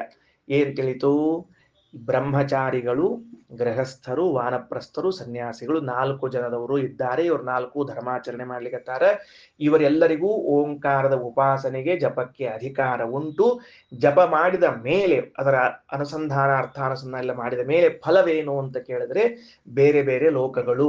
ಇಫ್ ಅಪರೋಕ್ಷ ಜ್ಞಾನಿ ಆಗದೇ ಇದ್ರೆ, ಒಂದು ವೇಳೆ ಇವರು 4 ಜನರಿಗೆ 4 ಜನರ ಅಪರೋಕ್ಷ ಜ್ಞಾನಿಗಳಾಗಿದ್ರೆ ಭಗವಂತನೇ ದೊರಿತಾನೆ. ಇಷ್ಟು ವಿಷಯವನ್ನ ಅರ್ಥ ಮಾಡಿಕೊಂಡೆ. ನಿಮ್ಮ ಪ್ರಶ್ನೆಗಳಲ್ಲಿ ನಾನೇನು ಪ್ರಶ್ನೆ ಬರೆಸಿದ್ದೆ? ಓಂಕಾರವೇ ಯಾಕೆ, ಅಧಿಕಾರಿಗಳೇನು, ಫಲವೇನು ಅಂತ. 2ನೇ 3ನೇ ಪ್ರಶ್ನೆಗೆ ಉತ್ತರ ಕೊಟ್ಬಿಟ್ಟಿದ್ದೇನೆ. ಮೊದಲನೇ ಪ್ರಶ್ನೆಗೆ ಈ ಉತ್ತರ ಕೊಡ್ತಾ ಇದ್ದೀನಿ, ಹಿಂದೆ ಮುಂದೆ ಹೇಳಿದಷ್ಟೇ. ಅಂದ್ರೆ ಸೌಕರ್ಯ ಇರ್ಲಿ, ಮೊದಲೇ ಹೇಳೋದಕ್ಕೆ ಸೌಕರ್ಯ ಇರ್ಲಿ ಅಂತಷ್ಟೇ. ಈಗ ಪ್ರಜಾಪತಿ ಲೋಕಾನ್ ಅಭ್ಯತಪತ್ ಬಂತು ನೋಡ್ರಿ, ಅಲ್ಲಿ ಭಾಷ್ಯ ಒಂದಿದ್ರೆ ಓದ್ಬಿಡ್ರಿ. ಸರ್ವಧರ್ಮೈ ಪುಣ್ಯಲೋಕೋ ಬ್ರಹ್ಮಜ್ಞಾನ ವಿಮುಚ್ಯತೆ. ತುಂಬಾ ಗಂಭೀರವಾಗಿ ನಿರ್ಣಯಾತ್ಮಕವಾಗಿ ಶ್ರೀಮದಾಚಾರ್ಯ ವ್ಯಾಖ್ಯಾನ ಮಾಡ್ತಾರೆ. ಸರ್ವಧರ್ಮೈ, ಬ್ರಹ್ಮಚಾರಿ, ಗೃಹಸ್ಥ, ವಾನಪ್ರಸ್ಥ, ಸನ್ಯಾಸಿ, ಯಾರೇ ಧರ್ಮದವರು ಇರ್ಲಿ, ಪುಣ್ಯಲೋಕೋ ಭವತಿ, ಅವರಿಗೆ ಪುಣ್ಯಲೋಕಗಳಾಗ್ತಾವ. ಇದು ಯಾವಾಗ? ಅಪರೋಕ್ಷ ಜ್ಞಾನ ಇಲ್ಲದೇ ಇದ್ರೆ. ಬ್ರಹ್ಮ ಜ್ಞಾನಾತ ಅಪರೋಕ್ಷ ಜ್ಞಾನ ಆಗಿದ್ರೆ ವಿಮುಚ್ಯತೆ, ಮೋಕ್ಷ ಆಗ್ತದೆ. ಎಷ್ಟು ಸರಳ ವ್ಯವಸ್ಥೆ. ಏನ್ ವ್ಯವಸ್ಥೆ? ಕ್ವಮ ಹಾಕೊಳ್ಳಿ. ಸರ್ವಧರ್ಮೈ ಪುಣ್ಯಲೋಕ ಕ್ವಮ ಅಂದ್ರೆ ನಾನು ಬ್ರಹ್ಮಚಾರಿ, ನಾನು ಗೃಹಸ್ಥ, ನಾನು ಸನ್ಯಾಸಿ, ನಾನು ವಾನಪ್ರಸ್ಥ, ಅಲ್ಲಲ್ಲಿ ಧರ್ಮಗಳನ್ನು ಪರಿಪಾಲನೆ ಮಾಡಿದ್ದೀನಿ. ಫಲ ಏನು? ಪುಣ್ಯಲೋಕ, ಪುಣ್ಯಲೋಕಕ್ಕೆ ಹೋಗ್ತೀನಿ. ಯಾಕಿದು? ಪುಣ್ಯಲೋಕ ಅನ್ನೋ ಶಬ್ದದಿಂದಲೇ ಇವನು ಅಪರೋಕ್ಷ ಜ್ಞಾನಿ ಅಲ್ಲ ಅಂತ ಹೇಳಿರ್ತದೆ. ಬ್ರಹ್ಮಜ್ಞಾನಾತ್ ಅಪರೋಕ್ಷ ಜ್ಞಾನವಾದರೆ ವಿಮುಚ್ಚತೆ, ಮೋಕ್ಷವನ್ನ ಹೊಂದುತ್ತಾನೆ. ಸರಿ ಆಯ್ತಲ್ಲ, ಅಲ್ಲಿಗೆ ಏನ್ ತೊಂದರೆ ಇಲ್ಲ, ವಿಷಯ ಮುಗೀತು. ಈಗ ಓಂಕಾರವೇ ಯಾಕೆ? ಸಾಮಾನ್ಯವಾಗಿ ಓಂಕಾರ, ವ್ಯಾಹತಿ, ವ್ಯಾಹತಿ, ಗಾಯತ್ರಿ, ಪುರುಷ ಸೂಕ್ತ ಹೆಂಗದಲ್ಲ, ಅದಕ್ಕೆ ಭಿನ್ನವಾದ ಕ್ರಮದಲ್ಲಿ ಇಲ್ಲಿ ಹೇಳಿಕೊಳ್ತಾರೆ ಚಾಂದೋಗ್ಯದಲ್ಲಿ. ಇದೊಂದು ಡಿಫರೆಂಟ್ ಬಹಳ ಚಂದದ ಇದು, ಅದಕ್ಕಿಂತ ವಿರುದ್ಧ ಕ್ರಮದಲ್ಲಿ. ಸರಿ ನೋಡ್ರಿ, ಈಗ ಓಂಕಾರವೇ ಯಾಕೆ ಪ್ರಶ್ನೆ ಬಂದ್ರೆ ನಾವು ಹೇಳ್ತೀವಿ. ಹೆಂಗ್ ಹೇಳ್ತೀವಿ ಅಂದ್ರೆ, ಓಂಕಾರದ ಅರ್ಥ ವ್ಯಾಹತಿ, ವ್ಯಾಹತಿ ಅರ್ಥ ಗಾಯತ್ರಿ, ಗಾಯತ್ರಿ ಅರ್ಥ ಮತ್ತೆ ಪುರುಷ ಸೂಕ್ತ ಅರ್ಥ 3 ವೇದಗಳು ಅಂತ ಹಿಂಗ್ ಹೇಳಿಕತ್ತಿಲ್ಲ. ಈಗ ಸ್ವಲ್ಪ ಕ್ರಮವನ್ನ ವಿಪರೀತ ಮಾಡ್ತಾ ಇದ್ದ. ಏನ್ ಕ್ರಮ ನೋಡ್ರಿ. ಪ್ರಜಾಪತಿ, ಅಲ್ಲಿ ಶಬ್ದ ಇದೆ, ವೇದ ಮಂತ್ರದ ಅರ್ಥವನ್ನು ಹೇಳಿಕತ್ತೀನಿ. ಪ್ರಜಾಪತಿ ಲೋಕಾನ್ ಅಭ್ಯತಪತ್. ಲೋಕ ಅನ್ನೋ ಶಬ್ದಕ್ಕೆ ಪೌರುಷೇಯ ಅಪೌರುಷೇಯ ಸಮಸ್ತ ಆಗಮಗಳು ಅಂತ ಅರ್ಥ. ಲೋಕ ಶಬ್ದಕ್ಕೆ ಏನ್ ತಿಳ್ಕೊಬೇಕು? ಶಾಸ್ತ್ರ ಪ್ರಪಂಚ ಅಂತ ಇಷ್ಟು ತಿಳ್ಕೊಂಡ್ರೆ ಸಾಕು. ನಾವೀಗ ಬರ್ಕೊಂಡ್ರ ಅಪ್ಪುಗಳ ಏನಂತ ಬರ್ಕೊಂಡ್ರಿ? ಲೋಕಾನ್. ಲೋಕ ಶಬ್ದಕ್ಕೆ ಅರ್ಥ ಏನು ಅಂತ ಕೇಳಿದ್ರೆ ಅದಕ್ಕೆ ಅಂತಾರ ಲೋಕ್ಯತೆ ಪರಮಪರಂಚ ವಸ್ತು ಏಭಿರಿತಿ ಲೋಕಾಹ ಶಬ್ದರಾಶಯ. ವೇದೇಶ ತೀರ್ಥ ಶ್ರೀಪಾದರ ವ್ಯಾಖ್ಯಾನ ಮಾಡುವಾಗ ಲೋಕ ಶಬ್ದಕ್ಕೆ ಶಬ್ದ ರಾಶಿ ಅಂತ ಅರ್ಥ ಬರೀತಾರೆ. ಶಬ್ದ ರಾಶಿ ಅಂದ್ರೆ ಏನು? ಲೌಕಿಕ, ಪೌರುಷೇಯ ಅಪೌರುಷೇಯ ಆಗಮಗಳು ಅಂತ ಅರ್ಥ. ಸರಿನಾ? ಒಟ್ಟಲ್ಲಿ ಇಷ್ಟು ಬರ್ಕೊಂಡ್ಬಿಡ್ರಿ. ಲೋಕಾನ್ ಅನ್ನೋ ಶಬ್ದಕ್ಕೆ ಬರ್ಕೊಂಡು ಲೋಕಗಳನ್ನು ಅಂದ್ರೆ ಪೌರುಷೇಯ ಹಾಗೂ ಅಪೌರುಷೇಯ ಆಗಮ ಅಥವಾ ಶಬ್ದ ರಾಶಿ. ಎಷ್ಟದ್ರಿ ಶಬ್ದ ರಾಶಿ? ಅನಂತ ಶಬ್ದ ರಾಶಿ.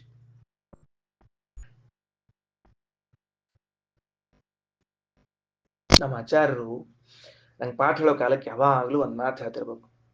ನಾನು ಅವ್ರನ್ನ ಯಾವಾಗ್ಲೂ ಕಾಡ್ಸೋದ್, ನಾವು ಕೇಳೋದವ್ರು, ಏನ್ರಿ ಆಚಾರ ಇಟ್ ಸೊಕಾಶ ಒಂದೊಂದು ಗ್ರಂಥ ಪಾಠ ಹೇಳ್ಕೊತ ಹೋದ್ರೆ ಎಂದ ಮುಗಿಬೇಕ್ರಿ ಆಚಾರ ಅಂತ ನಾ ಕೇಳೋ. ಈಗ ನಡೆದ್ ನೋಡ್ರಿ ನಮ್ದು ಪಾಠ ಸೊಕಾಶ ಕುಂಟ್ಕೋತ ಕುಂಟಾ ಕುರುವತ್ತಿ ಎಲ್ಲಿಗೆ ಬಂತು ಸೌದತ್ತಿ ಅಂತ ಒಂದು ಹಾಡಿತ್ತ. ಹಂಗ ಎಲ್ಲಿ ಮತ್ತ ಮುಗಿಬೇಕು ಅಂತ ನಾ ನಮ್ಮ ಆಚಾರ್ಯನ್ ಕೇಳೋದು. ಹಾಗೊಂದ್ ಮಾತು ಹೇಳ್ತಿರೋದು ನಮ್ಮ ಆಚಾರ್ಯ, ಅನಂತಪಾರಂ ಕಿಲ ಶಬ್ದಶಾಸ್ತ್ರಂ. ಅನಂತಪಾರಂ ಕಿಲ ಶಬ್ದಶಾಸ್ತ್ರಂ. ತಮ್ಮ ತಪ್ಪು ತಿಳ್ಕೊಂಡಿ, ನಾವು ಒಂದು ಹೇಳಿ ಮುಗಿಸ್ಲಿಕ್ಕೆ ಸಾಧ್ಯವೇ ಇಲ್ಲ. ಅನಂತವಾಗಿದೆ ಶಬ್ದಶಾಸ್ತ್ರ. ಅದು ಏನು ಅಂದ್ರೆ ಅಲ್ಪಂ ಯತ್ ಸಾರಂ ತದು ಗ್ರಾಹ್ಯಮೇವ. ಅದರೊಳಗೆ ಅಲ್ಪವಾದದ್ದು ಸಾರವಾದದ್ದು ಅದನ್ನ ಮಾತ್ರ ನಾವು ಹೇಳ್ಕೊಡ್ತೀವಿ ಹೊರತಾಗಿ ಎಲ್ಲಾ ಶಬ್ದರಾಶಿಗಳನ್ನು ಹೇಳ್ಕೊಡ್ಲಿಕ್ಕೆ ಸಾಧ್ಯವಿಲ್ಲ. ಅದನ್ನ ಇಟ್ಟುಕೊಂಡು ಉಳಿದದ್ದನ್ನು ನೀವು ನೋಡ್ಬೇಕು. ಅನಂತ ಶಬ್ದರಾಶಿಗಳು ಅನಂತ ಗ್ರಂಥಗಳನ್ನು ಯಾವ ಪಾಠ ಹೇಳಿ ಅಂತ ಮುಗಿಸ್ಲಿಕ್ಕೆ ಸಾಧ್ಯದ ಆಗೋದೇ ಇಲ್ಲ. ಒಂದ್ ಸ್ವಲ್ಪ ಹೇಳ್ಕೊಡ್ತೀವಿ, ಅದರ ಬೆಳಕಿನಲ್ಲಿ ಮುಂದಿನೆಲ್ಲ ನೀವು ಓದ್ಕೋಬೇಕು ಅಂತ ನಮಗ ಆ ಶ್ಲೋಕ ಹೇಳ್ತಿರ್ಬೇಕು ನಮ್ಮ ಆಚಾರ. ಅನಂತಪಾರಂ ಕೆಲ ಶಬ್ದಶಾಸ್ತ್ರಂ, ಅನಂತ ಆಗಿದೆ ಶಬ್ದಶಾಸ್ತ್ರ. ಹಾಗಾಗಿ ಭಗವಂತ ಏನ್ ಮಾಡಿದ? ಪ್ರಜಾಪತಿ ಭಗವಂತ ಆ ಶಬ್ದರಾಶಿಯನ್ನ ಅದನ್ನ ತಗೊಂಡು ಅಭ್ಯತಪತ್ ಅಂತನ್ನೋ ಶಬ್ದಕ್ಕೆ ಅರ್ಥ ಏನು ಅಂತ ಕೇಳಿದ್ರೆ, ಈ ಶಬ್ದ ರಾಶಿಯಲ್ಲಿ ಸಾರಭೂತವಾದದ್ದು ಯಾವುದು? ಬರ್ಕೊಳ್ರಿ. ಅಭ್ಯತಪತ್ ಅನ್ನೋ ಶಬ್ದ ಬರ್ಕೊಂಡು ಅಭ್ಯತಪತ್ ಅಂತ ಬರ್ಕೊಂಡು ಏನ್ ಬರ್ಕೋಬೇಕು? ಇವುಗಳಲ್ಲಿ ಸಾರಭೂತವಾದದ್ದು ಯಾವುದು, ಶ್ರೇಷ್ಠವಾದದ್ದು ಯಾವುದು ಎಂದು ಆಲೋಚಿಸಿದ, ಎಂದು ತಿಳಿದ, ಅಲ್ಲಿ ತನಕ ಬರ್ಕೋಬೇಕು. ಇವುಗಳಲ್ಲಿ ಸಾರ ಅಥವಾ ಶ್ರೇಷ್ಠವಾದದ್ದು ಯಾವುದೆಂದು ಆಲೋಚಿಸಿದ. ತೇಭ್ಯ ಅಭಿತಪ್ತೇಭ್ಯ ತ್ರೈವಿದ್ಯಾ ಸಂಪ್ರಾಸ್ರವತ್. ಆ ಆಲೋಚನೆಯ ಮೂಲಕವಾಗಿ ತಿಳಿದುಕೊಂಡದ್ದೇ 3 ವೇದಗಳು ಇವುಗಳಲ್ಲಿ ಶ್ರೇಷ್ಠವಾದದ್ದು. ಯಾವುದರಲ್ಲಿ? ಅನಂತ ಶಬ್ದರಾಶಿಗಳಲ್ಲಿ ತ್ರೈವಿದ್ಯಾ ಅಂದ್ರೆ 3 ವೇದಗಳು. ಸಂಪ್ರಾಸ್ರವತ, ಇದೇ ಶ್ರೇಷ್ಠ ಅಂತ ತಿಳಿದುಕೊಂಡು ಏನಾಯಿತು? ಭಗವಂತನಿಗೆ ಆಲೋಚನೆ ಬಂತು. ಇನ್ನು ಅದರ ಮೇಲೆ ಮತ್ತೆ ಪ್ರಶ್ನೆ ಮಾಡಿದ ಭಗವಂತ, ತಾಮಭ್ಯತಪತ್ ತಸ್ಯ ಅಭಿತಪ್ತಾಯ ಏತಾನಿ ಅಕ್ಷರಾಣಿ ಸಂಪ್ರಾಸ್ರವಂತ. ಹೌದು, ಈ 3 ವೇದಗಳಲ್ಲೂ ಇನ್ನೂ ಯಾವುದಾದ್ರೂ ಶ್ರೇಷ್ಠವಾದ ಭಾಗದೇನು ಅಂತ ಮತ್ತೆ ಆಲೋಚನೆ ಮಾಡಿದ. ಅರ್ಥ ಆಯ್ತಾ? ಮೊದಲು ಶಬ್ದರಾಶಿಗಳು, ಅದರಲ್ಲಿ ಆಲೋಚನೆ ಮಾಡಿ 3 ವೇದಗಳನ್ನು ತೆಕ್ಕೊಂಡ. ಅದರೊಳಗೆ ಮತ್ತೆ ಆಲೋಚನೆ ಮಾಡಿದಾಗ ತೆಗೆದದ್ದು 3 ಅಕ್ಷರಗಳು. ಭೂರ್ಭುವ ಸ್ವರೀತಿ, ಭೂಹು ಭುವಃ ಸ್ವಹ ಎಂಬ 3 ಅಕ್ಷರಗಳು ಶ್ರೇಷ್ಠ ಅಂತ ತೆಗೆದುಕೊಂಡ. ತಾನಭ್ಯತಪತ್, ಆ 3 ಅಕ್ಷರಗಳನ್ನು ಮತ್ತೆ ಮಥನ ಮಾಡಿದವ. ಇದ್ರೊಳಗು ಯಾವ ಶ್ರೇಷ್ಠನೋ ಅಂತ ಮಥನ ಮಾಡಿದಾಗ ತೇಭ್ಯ ಅಭಿತಪ್ತೇಭ್ಯ ಓಂಕಾರ ಸಂಪ್ರಾಸ್ರವತ್, ಓಂಕಾರವು ಸಾರಭೂತವೆಂಬುದಾಗಿ ತಿಳಿದು ಬಂತು. ತದ್ಯಥಾ ಹೆಂಗ ಓಂಕಾರ ಶ್ರೇಷ್ಠ ಅಂತ ತಿಳಿದು ಬಂತು. ಶಂಕುನ ಸರ್ವಾಣಿ ಪರ್ಣಾನಿ ಸಂತೃಣ್ಣಾನ್ಯೇವಂ ಏತೇನ ಓಂಕಾರೇಣ ಸರ್ವ ವಾಕ್ ಸಂತೃಣ್ಣ ಓಂಕಾರ ಸಂತೃಣ್ಣ ಓಂಕಾರ ಏವ ಇದಂ ಸರ್ವ ಓಂಕಾರ ಏವ ಇದಂ ಸರ್ವಂ. ಆ ಓಂಕಾರ ಎಲ್ಲಕ್ಕಿಂತ ಶ್ರೇಷ್ಠ ಅಂತ ಹೆಂಗಾತು ಅಂತ ಕೇಳಿ ಒಂದು ದೃಷ್ಟಾಂತ ಕೊಡ್ತಾರೆ. ಹೆಂಗ ದೃಷ್ಟಾಂತ ಅಂದ್ರೆ, ಈ ಎಲಿ ಹಚ್ಚವರು ಅಂತ ಇರ್ತಿದ್ರು ಹಿಂದಕ್ಕ. ಏನ್ ಹೇಳ್ರಿ, ಎಲಿ ಹಚ್ಚವರು ಅಂತ ಇರ್ತಿದ್ರು. ಅವ್ರೇನ್ ಮಾಡ್ತಿದ್ರು ಅಂದ್ರೆ, ಎಲಿ ಹಚ್ಬೇಕಾದ್ರೆ ಆ ಎಲಿಗಳನ್ನ ಗಿಡದಿಂದ ತಗೊಂಡು ಬಂದು ಒಣ ಹಾಕ್ತಿದ್ರು. ಅವ್ರು ಹೆಂಗ್ ಒಣ ಹಾಕ್ತಿದ್ರು ಅಂದ್ರೆ, ಹಿಂಗ್ ಉದ್ದಕ್ಕೆ ನೆಲ ಮೇಲೆ ಒಣ ಹಾಕ್ತಿದ್ರು ಅಂತ ತಿಳ್ಕೊಂಡ್ರನ, ಹಂಗ ಉದ್ದಕ್ಕೆ ನೆಲ ಮೇಲೆ ಒಣ ಹಾಕಿದ್ರೆ ಗಾಳಿ ಬಂದು ಹಾರಿ ಹೋಗ್ತಿದ್ವು. ಆ ಎಲಿ ಒಣಗ್ಬೇಕು ಹೋಗ್ಬಾರ್ದು ಅಂತ ಒಂದು ಡಬ್ಬಣ ತಗೊಂಡು, ಒಂದು ಸೂಜಿ ತಗೊಂಡು, ಒಂದ್ ದಾರ ತಗೊಂಡು ಎಲ್ಲಾ ಎಲಿ ಒಳಗೆ ಹಿಂಗ ಪೋಣಿಸ್ಕೋತ ಹೋಗ್ತಿದ್ರು. ಅವ್ರು ಹೋಗಿ ಅದನ್ನ ಹಾರ ಮಾಡಿ ಹಿಂಗ್ ಒಣ ಹಾಕಿರ್ತಿದ್ರು ಅವ್ರು. ಗೊತ್ತಾತ? ಅವು ಹಾರ್ತಿರ್ಲಿಲ್ಲ, ಒಣಗ್ತಿದ್ವು. ಆಮೇಲೆ ತೆಕ್ಕೊಂಡು ಎಲೆ ಹೆಚ್ಚಿ ಕೊಡ್ತಿದ್ರು ನಮಗವ್ರು. ಎಲೆ ಹೆಚ್ಚು ಪದ್ಧತಿ ಗೊತ್ತಿರ್ಬೇಕು. ಸುಮ್ಮ ತಾಡ್ ತಗೊಂಡ್ ಬಂದು ಊಟ ಮಾಡಿದ್ರೆ ಹೆಂಗ್ ಗೊತ್ತಾಗ್ತಾವ? ಬಾಳೆದಲ್ಲಿ ತಗೊಂಡ್ಬಂದು ಊಟ ಮಾಡಿದ್ರೆ ಗೊತ್ತಾಗಲ್ಲ. ಎಲೆ ಹೆಚ್ಚು ಪದ್ಧತಿ ಬಹಳ ಚಂದ. ಶಿಬಿರ ಬರ್ಲಾರ್ದಂಗೆ ಎಲೆ ಹಚ್ಬೇಕ್ರಿ. ಅದೊಂದು ವಿದ್ಯಾ ಇತ್ರಿ ಹಿಂದಕ್ಕೆಲ್ಲ. ಈಗಿನ ಎಲಿ ನೋಡಿದ್ರೆ ಶಿಬಿರ್ನಾಗ ಒಳಗ್ ಹೋಗಿರ್ತಾವ ಊಟ. ಆತ ಮುಂದೆ ನೋಡ್ರಿ ಏನಾಯ್ತು ಅಂದ್ರೆ, ಹಿಂಗ ಅದನ್ನ ಅದಕ್ಕೊಂದು ದೃಷ್ಟಾಂತ ಕೊಟ್ರು. ತದ್ಯಥಾ ಶಂಕುನ ಮಂತ್ರ ಹೇಳಿಕತ್ತೀನಿ, ಮಂತ್ರ ನೋಡ್ಕೊಳ್ರಿ. ಶಂಕುನ ಅಂತ ತಿಳಿದುಕೊಂಡು ಹೇಳಿ. ಇದೆಲ್ಲ ಮಹತ್ತಲ್ಲ. ವೇದಾಂತವನ್ನ ಕಾಣ್ತಾ ಇದ್ರಲ್ಲ ಅಲ್ಲಿಯೂ ಅನ್ನೋದೇ ಒಂದು ಆಶ್ಚರ್ಯ. ಅವ್ರಿಗೆ ತಲೆಯಲ್ಲಿ ವೇದಾಂತ ಬಿಟ್ಟು ಬೇರೆ ಇಲ್ಲೇ ಇಲ್ಲ. ಆ ಎಲೆಗಳನ್ನ ಕರೆದುಕೊಂಡು ಸೂಜಿ ಪೋಣಿಸಿದ್ರೆ ಆ ಸೂಜಿ ಹೆಂಗ ಎಲ್ಲಾ ಎಲಿ ಒಳಗೆ ಹೋಗಿ ಬಂದಿರ್ಬೇಕು, ಹಂಗ ಓಂಕಾರ ಎಂಬುದು ಎಲ್ಲಾದ್ರೊಳಗೂ ಸೇರ್ಕೊಂಡದ. ಎಷ್ಟು ಚಂದ ಮಾತು, ಎಷ್ಟು ಚಂದ ಮಾತು ಇಲ್ಲ, ಅದ್ಭುತವಾದದ್ದು ನೋಡ್ರಿ. ಅದಕ್ಕೆ ತದ್ಯಥಾ ಶಂಕುನ ಸರ್ವಾಣಿ ಪರ್ಣಾನಿ ಸಂತೃಣ್ಣಾನ್ ಏವಮೇತೇನ ಓಂಕಾರಣ ಸರ್ವ ವಾಕ್ ಸಂತೃಣ್ಣ ಓಂಕಾರ ಏವಿದಂ ಸರ್ವಂ ಓಂಕಾರ ಏವಿದಂ ಸರ್ವಂ. ಹಾಗಾದ್ರೆ ಓಂಕಾರವನ್ನೇ ಯಾಕೆ ಜಪಿಸಬೇಕು ಅನ್ನೋದಕ್ಕೆ ಉತ್ತರ ಕೊಟ್ರಿ ನಾವು.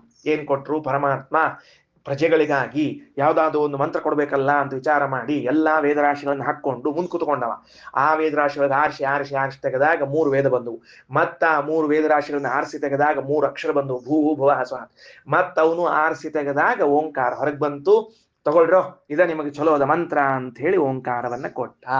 ಹಾಗಾದರೆ ಪ್ರಜಾಪತಿ ಎಂದು ಕರೆಸಿಕೊಂಡಿರುವಂತಹ ಪರಮಾತ್ಮನು ನಮಗೋಸ್ಕರ ಓಂಕಾರವನ್ನ ಆರಿಸಿ ತೆಗೆದು ಸಮುದ್ರದಲ್ಲಿನ ಅಸಂಖ್ಯವಾದ ರತ್ನ ಮುತ್ತು ರಾಶಿಗಳಲ್ಲಿ ಒಂದು ಶ್ರೇಷ್ಠ ರತ್ನವನ್ನ ಆರಿಸಿ ತೆಗೆದು ಒಬ್ಬನಿಗೆ ದಾನ ಕೊಡುವಂತೆ ಪರಮಾತ್ಮ ನಮಗೆ ಕೊಟ್ಟು ಹೇಳ್ತಾನೆ, ಇದೇ ನಿಮಗೆ ಸರ್ವಶ್ರೇಷ್ಠೋಪಾಯ. ಅಧಿಕಾರಿಗಳು 4 ಜನ ಇದ್ದೀರಿ, ಮಾಡ್ರಿ, ಫಲವನ್ನ ಪಡ್ಕೊಳ್ರಿ ಅಂತ ಹೇಳಿದ. ಬಹಳ ಮಹತ್ವದ ಮತ್ತೊಂದು ಅಂಶ ಏನು ಅಂದ್ರೆ ಇದನ್ನ ಮಾಡ್ಲಿಕ್ಕೆ ಉಳಿದವರ ಅರ್ಹರೇ ಅಲ್ಲ. ಅರ್ಥ ಆಯ್ತಾ? ಉಳಿದವರ ಅರ್ಹರೇ ಅಲ್ಲ. ಯಾವ ಮಂತ್ರ ಶ್ರೇಷ್ಠ ಮಂತ್ರ ಅಂತ ನಿರ್ಧಾರ ಮಾಡಿ ತೆಗೆದುಕೊಡುವಂತಹ ಸಾಮರ್ಥ್ಯ ಹರಿಯೊಬ್ಬನನ್ನಲ್ಲದೆ ಇನ್ಯಾರಿಗೂ ಇಲ್ಲವೇ ಇಲ್ಲ. ಯಾರು ಸಮರ್ಥರಲ್ಲ ಇದಕ್ಕೆ. ವಾಯುದೇವರೂ ಕೂಡ. ಯಾಕೆ ಅಂದ್ರೆ ಭಗವಂತ ನಿರ್ಧಾರ ಮಾಡಿ ಕೊಟ್ಟದಕ್ಕೆ ವಿವರಣೆ ಕೊಡ್ಬೇಕಷ್ಟೇ. ಅವರು ಭಾಷ್ಯಕಾರರವರು ಅವರು ತಾನೇ ಮಾಡಿಕೊಡ್ತೀನಿ ಅಂತಲ್ಲ, ಸರ್ವ ಸಮರ್ಥನಾದ ಸ್ವಾಮಿ ಮಾಡಿಕೊಟ್ಟದ್ದು. ಬ್ರಹ್ಮದೇವರು ವಾಯುದೇವರು ಯಾರೂ ಕೂಡ ಈ ಕೆಲಸ ಮಾಡಲಾರರು ಅನ್ನೋದಕ್ಕೇನೆ ಭಗವಂತ ಮಾಡಿರುವಂತಹ ಅದ್ಭುತವಾದ ಅಂಶವನ್ನ ಇಲ್ಲಿ ನಮಗೆ ತಿಳಿಸಿಕೊಟ್ಟಿದ್ದಾರೆ. ಅರ್ಥ ಆಯ್ತಾ? ಏನು ಎಂಬುದನ್ನೆಲ್ಲ ನೀವು ತೆಳಗೆ ಓದ್ಕೋತ್ಕೋತ್ರ ಗೊತ್ತಾಗ್ತದೆ. ಏನ್ ತಿಳಿತೀರಿ ವಿಷಯ? ಭಗವಂತನ ಸಾಮರ್ಥ್ಯ, ಅವನ ಮಹಾ ಸಮರ್ಥ. ವಾಯುದೇವರು ಸ್ಪಷ್ಟ ಹೇಳ್ತಾರ, ಅವನ ಮುಂದೆ ನಮ್ದೆಲ್ಲ ಏನ್ ಲೆಕ್ಕದ, ಅವನೇ ಸುಪ್ರೀಂ, ಮುಗಿದೋದ್ ನಮ್ ಕೆಲಸ ಅಂತ ಹೇಳಿ. ಇಲ್ಲದೇ ಇದ್ರೆ ಈ ಪ್ರಸಂಗದಲ್ಲಿ ಭಗವಂತ ಮಾಡಿದ ಅಂತ ಹೇಳೋದ್ರಲ್ಲಿ ಎಲ್ಲೂ ವಾಯುದೇವರು ಅಂತ ಶ್ರೀಮದ್ ಆಚಾರ್ಯ ವ್ಯಾಖ್ಯಾನವೇ ಮಾಡಲಿಲ್ಲ. ಮಾಡಬಹುದಾಗಿತ್ತು, ಚಾನ್ಸ್ ಇತ್ತು. ಹೇಳಿ ನಂದಲ್ಲ ಕೆಲಸ, ಅವನದ, ಅವನು ಮುಗಿದ ಕೆಲಸ ಅಷ್ಟೆ. ಓಕೆನಾ? ರೈಟ್. ಇಷ್ಟು ವಿಷಯ ಆಯ್ತು. ಈಗ ನೋಡ್ರಿ, ಪ್ರಶ್ನೆ, ಮುಖ್ಯ ಪ್ರಶ್ನೆ ಏನು ಅಂತಂದ್ರೆ, ಭಗವಂತ ಆಲೋಚನೆ ಮಾಡಿದ ಅಂತ ಅನ್ನೋದು ಹೆಂಗಿದು? ಅವನ ಸರ್ವಜ್ಞತ್ವಕ್ಕೆ ಧಕ್ಕೆ ಆಗೋದಿಲ್ವಾ? ಆಚಾರ್ಯರು ಅದ್ಭುತವಾದ ವ್ಯಾಖ್ಯಾನ ಮಾಡುತ್ತಾರೆ. ಅಲ್ಲ ಅಲ್ಲ ಈಗ ನೀವೊಂದು ಈ ಇತಿಹಾಸವನ್ನ ತಿಳ್ಕೊಂಡ್ರಲ್ಲ, ಇದು ಒಂದು ಇತಿಹಾಸ, ಇದೊಂದು ಕಥೆ ತಿಳ್ಕೊಂಡ್ರೋ ಇಲ್ಲೋ? ಯಾರು ಭಗವಂತನ ಉಪಕಾರ ಸ್ಮರಣೆಯನ್ನ ಮಾಡ್ತಿರ್ತಾನ, ಅವನ ಭಗವಂತನ ಉಪಕಾರ ಸ್ಮರಣೆ ಮಾಡುವುದ್ರಲ್ಲಿ ಇದೊಂದು ಉಪಕಾರ. ದೇವರು ನಮ್ಮ ಮೇಲೆ ಮಾಡಿದ ಪರಮೋಪಕಾರ ಏನು ಅಂದ್ರೆ, ನಮಗೋಸ್ಕರ ಒಂದು ಮಂತ್ರವನ್ನ ಇಷ್ಟೆಲ್ಲ ಮಾಡಿ ಅಂದ್ರೆ ಈಗೇನ್ ಕಥೆ ಹೇಳ್ಯಾರ ಅದರ ಪ್ರಕಾರ ಹೋಗ್ಲಿಕತ್ತೀನಿ ನಾನು. ಇಷ್ಟೆಲ್ಲ ಶ್ರಮ ವಹಿಸಿ, ನನ್ನ ಭಾಷಾದಾಗ ಹೇಳ್ತೀನಿ, ಯಾಕಂದ್ರೆ ನನಗೆ ಬೇರೆ ಭಾಷೆ ಬರಂಗಿಲ್ಲ.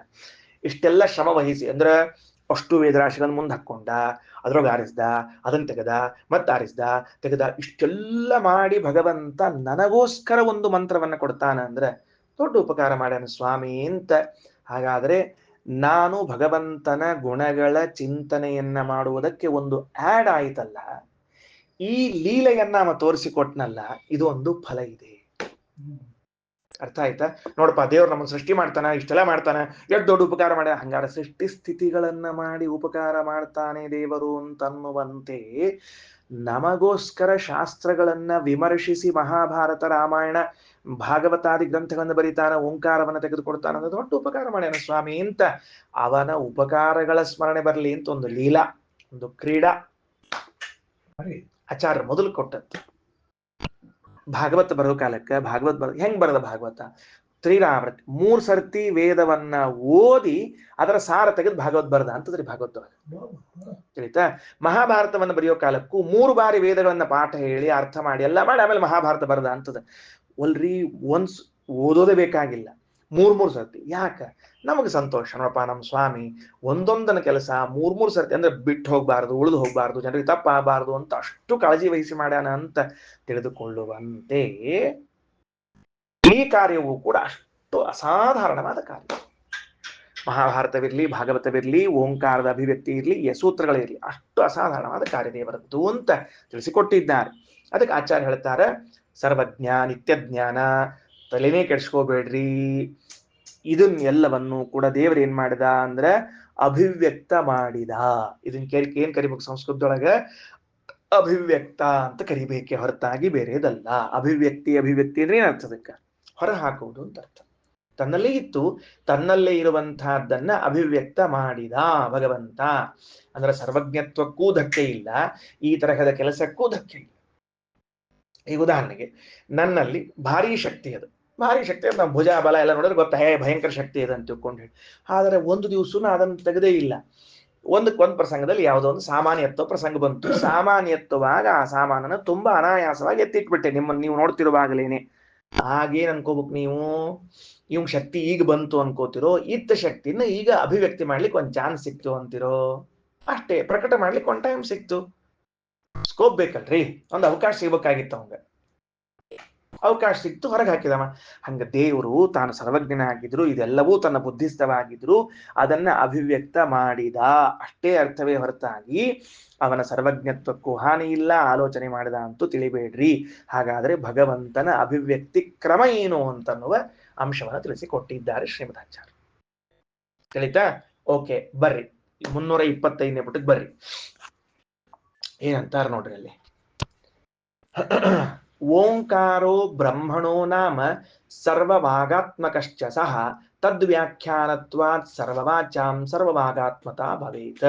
ಇದು ಎದಕ್ಕೆ ವ್ಯಾಖ್ಯಾನ ಮಾಡಿದ್ರು ಶ್ರೀಮದಾಚಾರ್ಯರು ಅಂದ್ರೆ, ಆ ಮಳೆಯಲ್ಲಿ ಚುಚ್ಚಿದ ಎಲೆಗಳಂತೆ ಓಂಕಾರವು ಅಂತ ಏನ್ ಹೇಳಿದ್ವಲ್ಲ, ಒಂದು ಮಳೆ ತಗೊಂಡ್ವಿ, ಎಲ್ಲಾ ಎಲೆ ಚುಚ್ಚಿದ್ವಿ, ಅದರಲ್ಲಿ ಬಂತು ಅಂತ, ಅದಕ್ಕೆ ಬಿಡಿಸಿ ಬಿಡಿಸಿ ವ್ಯಾಖ್ಯಾನ ಮಾಡ್ತಾರೆ ಶ್ರೀಮದಾಚಾರ್ಯ. ಏನು?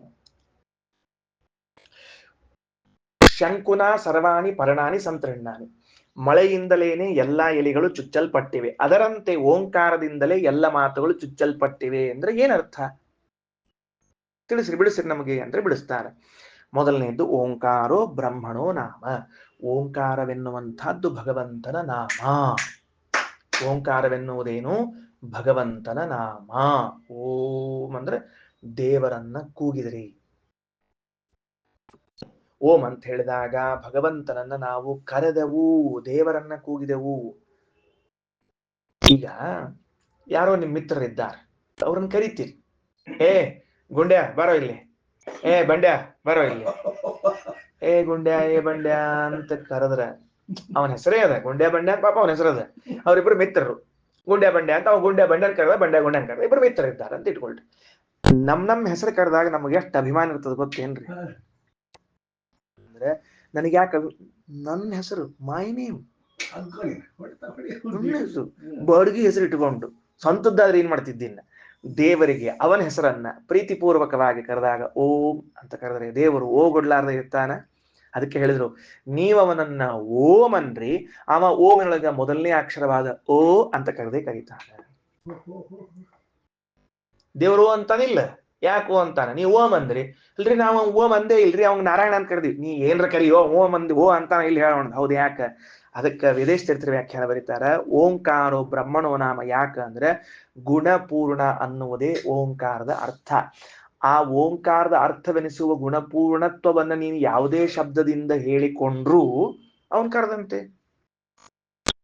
ನಾರಾಯಣ ಅಂದ್ರೆ ಗುಣಪೂರ್ಣ, ಓಂ ಅಂದ್ರೆ ಗುಣಪೂರ್ಣ. ನೀ ಹೌದೋ ಇಲ್ಲೋ ಅಂದ್ಮೇಲೆ ನೀ ದೇವ್ರನ್ನ ಕರಿ, ಓ ಅಂತಾನ. ಯಾಕ್ರಿ ಅಂದ್ರ ನೀವ್ ಓಂ ಅಂದಿ, ನಾ ಅಂದೇ ಇಲ್ರಿ. ನೀವ್ ಓಂ ಅಂದಿ, ನಾ ಅಂದಿಲ್ರಿ ಎಲ್ಲಿಗತ್ತೆ ನೀವ್ ಅಂದಿರಿ ಅಂತಲ್ಲ, ಗುಣಪೂರ್ಣ ಅಂತ ಅಂದಿರಿ. ಅಚ್ಚರ ಸ್ವಲ್ಪ ಬಿಡಿಸಿ ಹೇಳ್ರಿ, ಇನ್ನೊಂದ್ ಸ್ವಲ್ಪ ಬಿಡಿಸಿ ಹೇಳ್ತೀನಿ. ಏನು ಅದಕ್ಕೆ ಹೇಳಿದ್ದು, ಓಂಕಾರೇಣ ಸರ್ವವಾಕ್ ಸಂತೃಣ್ಣ.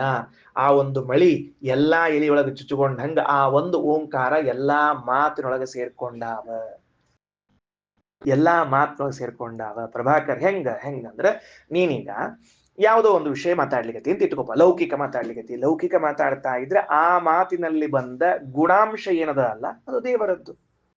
ಹೌದೋ ಅಲ್ಲೋ? ಒಬ್ಬ ಯಾರೋ ವ್ಯಕ್ತಿ ಪಾಠ ಹೇಳಿದ, ಯಾರೋ ಪ್ರವಚನ ಮಾಡಿದ, ಯಾರೋ ಇಂಥ ಕೆಲಸ ಮಾಡಿದ, ಯಾರೋ ಸಮಾಜ ಸೇವೆ ಮಾಡಿದ, ಜಪ ಮಾಡಿದ, ಅದರಲ್ಲಿದ್ದ ಎಲ್ಲಾ ಗುಣಾಂಶಗಳೆಲ್ಲ ಯಾರದದು? ದೇವರದ್ದು. ಅಂದಮೇಲೆ ಪ್ರತಿಯೊಂದು ಮಾತಿನಲ್ಲಿ ಬರುವಂತಹ ಗುಣಾಂಶಗಳೆಲ್ಲವೂ ದೇವರದ್ದು. ಅಥವಾ ಇಲ್ಲ ಇಲ್ಲ ಇಲ್ಲ ಇಲ್ಲ ಅನ್ಕೋತ ಹೊಂಟ್ರಿ, ಅದೆಲ್ಲ ಅಂಶಗಳು ಯಾವುದು? ದೋಷರಾಹಿತ್ಯ ದೋಷರಾಹಿತ್ಯ ದೋಷರಾಹಿತ್ಯ ಅಂಶದ. ಹಂಗಾರ ನೀನು ಇಡೀ ಜಗತ್ತಿನೊಳಗೆ ಯಾವುದೇ ಭಾಷೆಯಲ್ಲಿ ಯಾವುದೇ ವಿಷಯವನ್ನ ಮಾತಾಡೋದು ಒಂದ ಗುಣಾತ್ಮಕ ಇಲ್ಲ ನಿಷೇಧಾತ್ಮಕ ಮಾತಾಡಬೇಕು. ಆ ಗುಣ ನಿಷೇಧಾತ್ಮಕವಾದದ್ದು ಅಂದ್ರೇನೆ ಗುಣಪೂರ್ಣತ್ವ ಅರ್ಥ, ಬೇರೆ ಇನ್ನೇನಿಲ್ಲ. ಪ್ರಚ್ಯುತೋದೋ ಅಶೇಷ ದೋಷೈ ಸದಾ ಪೂರ್ತಿತಃ ಅಂತ ಶ್ರೀಮದಾಚಾರ್ಯದಕ್ಕೆ ಯುಕ್ತಿಯನ್ನು ಹೇಳಿಕೊಟ್ಟಿದ್ದಾರೆ. ಅಂದ ಮೇಲೆ ಓಂಕಾರೇಣೆ ಸರ್ವವಾಕ್ ಸಂತೃಣ್ಣ ಅಂದ್ರೆ ಓಂಕಾರದ ಅರ್ಥ ಗುಣಪೂರ್ಣತ್ವ. ಎಲ್ಲಾ ಮಾತುಗಳು ಓಂಕಾರದ ಅರ್ಥವನ್ನೇ ಹೇಳ್ತದೆ. ಹಿಂಗಾಗಿ ನೀನು ಯಾವುದೇ ಮಾತಿನಿಂದ ಭಗವಂತನನ್ನ ಕರೆದರೂ ದೇವರು ಓ ಬಾಳ ಅಂತ ಕರೀತಾನವ. ಓಂಕಾರೋ ಬ್ರಹ್ಮಣೋ ನಾಮ ಸರ್ವಭಾಗಾತ್ಮಕಶ್ಚ ಸಹ. ಭಾಷ್ಯ ಹೇಳಿಕತ್ತೀನಿ, ಸರ್ವಭಾಗಾತ್ಮಕ ಓಂಕಾರ ಎಲ್ಲ ಮಾತಿನ ಸ್ವರೂಪ, ಮಾತಿನ ಅಪ್ಪ. ಯಾಕ? ತದ್ವ್ಯಾಖ್ಯಾತ್ವಾತ್ ಸರ್ವವಾಚಾಂ ಸರ್ವಭಾಗಾತ್ಮಕ ಭವೇತ್. ಓಂ ಅಂತ ಹೇಳಿದ್ರೆ ಜಗತ್ನ್ಯಾಗಿದ್ದ ಎಲ್ಲಾ ಮಾತಾಡಿದಂಗ. ಹಂಗೇಂಗ್ರಿ ಆಚಾರ? ಓಂ ಅಂದ್ರೆ ಎಲ್ಲಾ ಮಾತಾಡಿದಂಗ ಹೆಂಗಂದ್ರೆ, ಓಂ ಅಂದ್ರೆ ಎಲ್ಲಾ ಮಾತ್ರಿ. ಒಮ್ಮೊಂದೊಂದು ಮಾತಾಡ್ಬೇಡ್ರಿ ಆಚಾರ, ಒಂದ್ ಹೇಳ್ರಿ, ಓಂ ಅಂದ್ರೆ ಇಲ್ಲ. ಅಯ್ಯೋ ಚಪ್ಪ, ತದ್ವ್ಯಾಖ್ಯಾತ್ ಸರ್ವವಾಚಾಂ. ನಮ್ಮ ಎಲ್ಲ ಮಾತುಗಳು ಕೂಡ ಓಂಕಾರದ ವ್ಯಾಖ್ಯಾನವಾಗಿದೆ. ಏನ್ ಮಾತಾಡ್ತೀರಿ ಎಲ್ಲಾ ಮಾತು ಓಂಕಾರದ ಅರ್ಥವಾಗ್ತದ. ಖಬರ್ದಾರ್ ಖಬರ್ದಾರ್ ಖಬರ್ದಾರ್. ತಪ್ಪು ಮಾತಾಡ್ಬೇಡ್ರಿ, ಕೆಟ್ಟ ಮಾತಾಡ್ಬೇಡ್ರಿ. ಯಾಕಂದ್ರ ತಪ್ಪು ಸುಳ್ಳು ಕೆಟ್ಟು ಮಾತುಗಳೆಲ್ಲವೂ ಓಂಕಾರದ ವ್ಯಾಖ್ಯಾನವೆನಿಸಿದ್ರೆ ದೇವರಂತ ನನ್ನ ಶಬ್ದಾರ್ಥ ಅಲ್ಲದೆ ಇದ್ದದನ್ನ ಯಾಕೋ ಮಾತಾಡ್ತಿದ್ದಿ ನೀನು. ಹಾಗಾದ್ರೆ ನಾವು ಯಾವಾಗ್ಲೂ ಒಳ್ಳೆ ಮಾತುಗಳನ್ನ ಆಡಿದ್ರೆ ಆ ಮಾತುಗಳೇನಾಗ್ತಾವ ಅಂದ್ರೆ ಭಗವಂತನ ನಾಮವಾದ ಓಂಕಾರದ ಅರ್ಥವಾಗ್ತದೆ, ಹರಿಸ್ತಾನ ದೇವರು. ಇದಂತು ಪ್ರಸ್ತುತತ್ವಾತ್ನ ಸರ್ವಂ ಚಾಪ್ಯರ್ಥ ಪೂರ್ಣತಃ. ಈ ಓಂಕಾರ ಇವ ಇದಂ ಸರ್ವಂ ಅಂತದ ಮಂತ್ರದಲ್ಲಿ. ಅದಕ್ಕೆ ಇದಂ ಸರ್ವಂ ಅನ್ನೋ ಶಬ್ದಕ್ಕೆ ಅರ್ಥ ಏನು ಅಂತ ಕೇಳಿದ್ರೆ ಅರ್ಥಪೂರ್ಣ, ಎಲ್ಲಾ ಅರ್ಥಗಳಿಂದ ಕೂಡಿಕೊಂಡು ಅರ್ಥಪೂರ್ಣವಾದ್ರಿಂದ ಸರ್ವಂ ಅಂತ ಕರೆಸಿಕೊಳ್ಳುತ್ತದೆ. ಅನ್ವಿತಾಚ್ಚ ನ ಲಿಂಗಂ ವ್ಯತ್ಯಯೋ ಭವೇತ. ಸ್ವಲ್ಪ ವ್ಯಾಕರಣದ ವಿಚಾರ ತಗೊಳ್ತಾರೆ ಶ್ರೀಮದಾಚಾರ್ಯರು. ಅಂದ್ರೆ ಇದಂ ಓಂಕಾರ ಅನ್ನೋದು ಹೆಂಗ ಅಂತ ಪ್ರಶ್ನೆ. ಇದಂ ಸರ್ವಂ ಓಂಕಾರ ಅನ್ಲಿಕ್ಕೆ ಬರುವುದಿಲ್ಲ. ಇದಂ ಸರ್ವಂ ನಪುಂಸಕಲಿಂಗ, ಓಂಕಾರ ಅಂಬುದು ಪುಲ್ಲಿಂಗ. ಅದೆಂಗ್ ಹೇಳ್ತೀರಿ ಅಂದ್ರೆ ಅದು ವ್ಯಾಕರಣ ರೀತಿಯನ್ನು ಹೊಂದಿಸ್ಲಿಕ್ಕೆ ಬರ್ತದೆ, ಅದನ್ನ ತಲೆ ಕೆಡ್ಸ್ಕೋಬೇಡ್ರಿ ಅಂತ ಹೇಳಿದ್ದಾನೆ. ಸರ್ವಶಬ್ದಾನ್ವಿತಾಚ್ಚ ನ ಲಿಂಗ ವ್ಯತ್ಯಯೋ ಭವೇತ್ ಆಧಿಕ್ಯಂ ಚೈವ ಸರ್ವತ್ವಂ ಪ್ರಸ್ತುತಂ ತದ್ಯತೀತಿ ತಥ. ಅಥವಾ ಸರ್ವ ಅನ್ನೋ ಶಬ್ದಕ್ಕೆ ಅಧಿಕ ಅಂತ ಅರ್ಥ ಮಾಡಿಕೊಂಡ್ಬಿಡ್ರಿ. ಇದಂ ಸರ್ವಂ, ಈ ಓಂಕಾರವು ಎಲ್ಲಕ್ಕಿಂತ ಅಧಿಕವಾದದ್ದು ಅಂತ ಅರ್ಥ ಮಾಡಿಕೊಳ್ಳ್ರಿ. ಓಂಕಾರವು ಎಲ್ಲ ಅರ್ಥ ಉಳ್ಳದ್ದು ಅಂತಾರ ಅರ್ಥ ಮಾಡಿಕೊಳ್ಳ್ರಿ, ಎಲ್ಲಕ್ಕಿಂತ ಉತ್ತಮ ಅಂತ ಆದ್ರೂ ಅರ್ಥ ಮಾಡಿಕೊಳ್ಳ್ರಿ. Chapter close, ಮುಗಿದೋತು. ಸರಿನಾ? ಇನ್ನೊಂದು ಮಾತು ಹೇಳಿ ಮುಕ್ತಾಯ ಮಾಡ್ಬಿಡ್ತೀನಿ. ಅಕಾರಾದ್ಯಾಹ ಕ್ರಮೇಣೈವ ಭೂರಾದೆ ಸಾರರೂಪಿಣಃ. ಅಕಾರ ಮೊದಲಾದಿಗಳು ಕ್ರಮವಾಗಿ ಭೂಹು ಮೊದಲಾದವುಗಳ ಸಾರರೂಪವಾಗ್ಯಾವ ಅಂತ ನಾವು ತಿಳ್ಕೊಳ್ರಿ. ಇಷ್ಟೇ ವಿಷಯ. ಮ ಅನ್ನೋದು ಭೂಹು ಭುವಃ ಸ್ವಹ ಎಂಬ ವ್ಯಾಹೃತಿಯ ಸಾರವಾಗಿದೆ. ಭೂಹು ಭುವಃ ಸ್ವಹ ಎಂಬುವಂತಹದ್ದು ಮತ್ತ ಮೂರು ವೇದಗಳ ಸಾರವಾಗಿದೆ. ಇಲ್ಲಿ ವೇದದ ನಡುವೆ ಇನ್ನೂ ಅನೇಕ ವಿಷಯಗಳು ಬರ್ತಾವು, ಇಲ್ಲಿ ಹೇಳಿಲ್ಲ. ಇಲ್ಲಿ ಹೇಳಿಲ್ಲ ಆದ್ರಿಂದ ನಾವು ಇಲ್ಲಿ ಹೇಳಲಿಕ್ಕೆ ಹೋಗಿಲ್ಲ. ಹಂಗೆ ಬೇರೆ ಕಡೆ ಮಾಡಿದಾಗ ಸಾಕಷ್ಟು ಹೇಳಿದ್ದೀನಿ. ಅಕಾರ ಉಕಾರ ಮಕಾರಗಳು ಭೂಹು ಭುವಃ ಸ್ವಹ ಎಂಬ ವ್ಯಾಹೃತಿಯ ಸಾರ. ಆ ಭೂಹು ಭುವಃ ಸ್ವಹ ಎಂಬುದು ಮೂರು ವೇದಗಳ ಸಾರ ಅಂತ ಡೈರೆಕ್ಟ್ ಆಗಿ ತಿಳಿಸಿಕೊಟ್ಟಿದ್ದಾರೆ. ಅರ್ಥ ಆಯ್ತಾ? ಡೈರೆಕ್ಟ್ ಆಗಿ ತಿಳಿಸ್ಕೊಟ್ಟಿದ್ದಾರೆ. ಸಾರ ಅಸ್ಮಾದಯಂ ಸಾರ ಇತಿ ಜ್ಞಾನಮೇವ ಅಭಿತಾಪನಂ. ಇಲ್ಲಿ ಅಭ್ಯತಪತ ಅನ್ನೋ ಶಬ್ದ ಇದೆಯಲ್ಲ, ಅದರ ಅರ್ಥ ಏನು ಅಂದ್ರೆ ಇದಕ್ಕಿಂತ ಇದು ಶ್ರೇಷ್ಠ, ಇದಕ್ಕಿಂತ ಇದು ಶ್ರೇಷ್ಠ ಅಂತ ತಿಳಿದುಕೊಳ್ಳುವುದೇ ಅಭಿತಾಪನ. ಸಂಪ್ರಸ್ರಾವಶ್ಚ ತದ್ದೃಷ್ಟಿ, ಸಂಪ್ರಸ್ರಾವವನ್ನು ತದ್ದೃಷ್ಟಿ ಅಂತ ಕರೆದಿದ್ದಾರೆ. ತಿಳಿತಾ ಏನಂತ ಹೇಳಿದ್ದು? ಸಂಪ್ರಸ್ರಾವ ಅಂದ್ರೆ ಏನಾಗ್ತದಕ್ಕ? ತದ್ದೃಷ್ಟಿ, ಯಾವುದು ಉತ್ತಮ ಅಂತ ತಿಳಿದುಕೊಳ್ಳುವುದೇ ಸಂಪ್ರಸ್ರಾವ ಅಂತ ಕರೀತಾರೆ. ಎರಡು ಶಬ್ದಗಳು ಬಂದಾವ, ಬರೆಸ್ಬಿಟ್ಟಿನ ಅದರ. ಅಭ್ಯತಪತ್ ಸಂಪ್ರಾಸ್ರವತ್ ಅನ್ನುವ ಎರಡೂ ಶಬ್ದಗಳಿಗೂ ಇದಕ್ಕಿಂತ ಇದು ಉತ್ತಮ ಅಂತ ತಿಳಿದುಕೊಳ್ಳುವುದು. ಸರಿ, ಜ್ಞಾನಮೇವ ಅಭಿತಾಪನಂ. ಆಮೇಲೆ ಸಂಪ್ರಸ್ರಾವಶ್ಚ ತದ್ದೃಷ್ಟಿ ಬ್ರಹ್ಮಣ ಪರಮಸ್ಯ ಚ.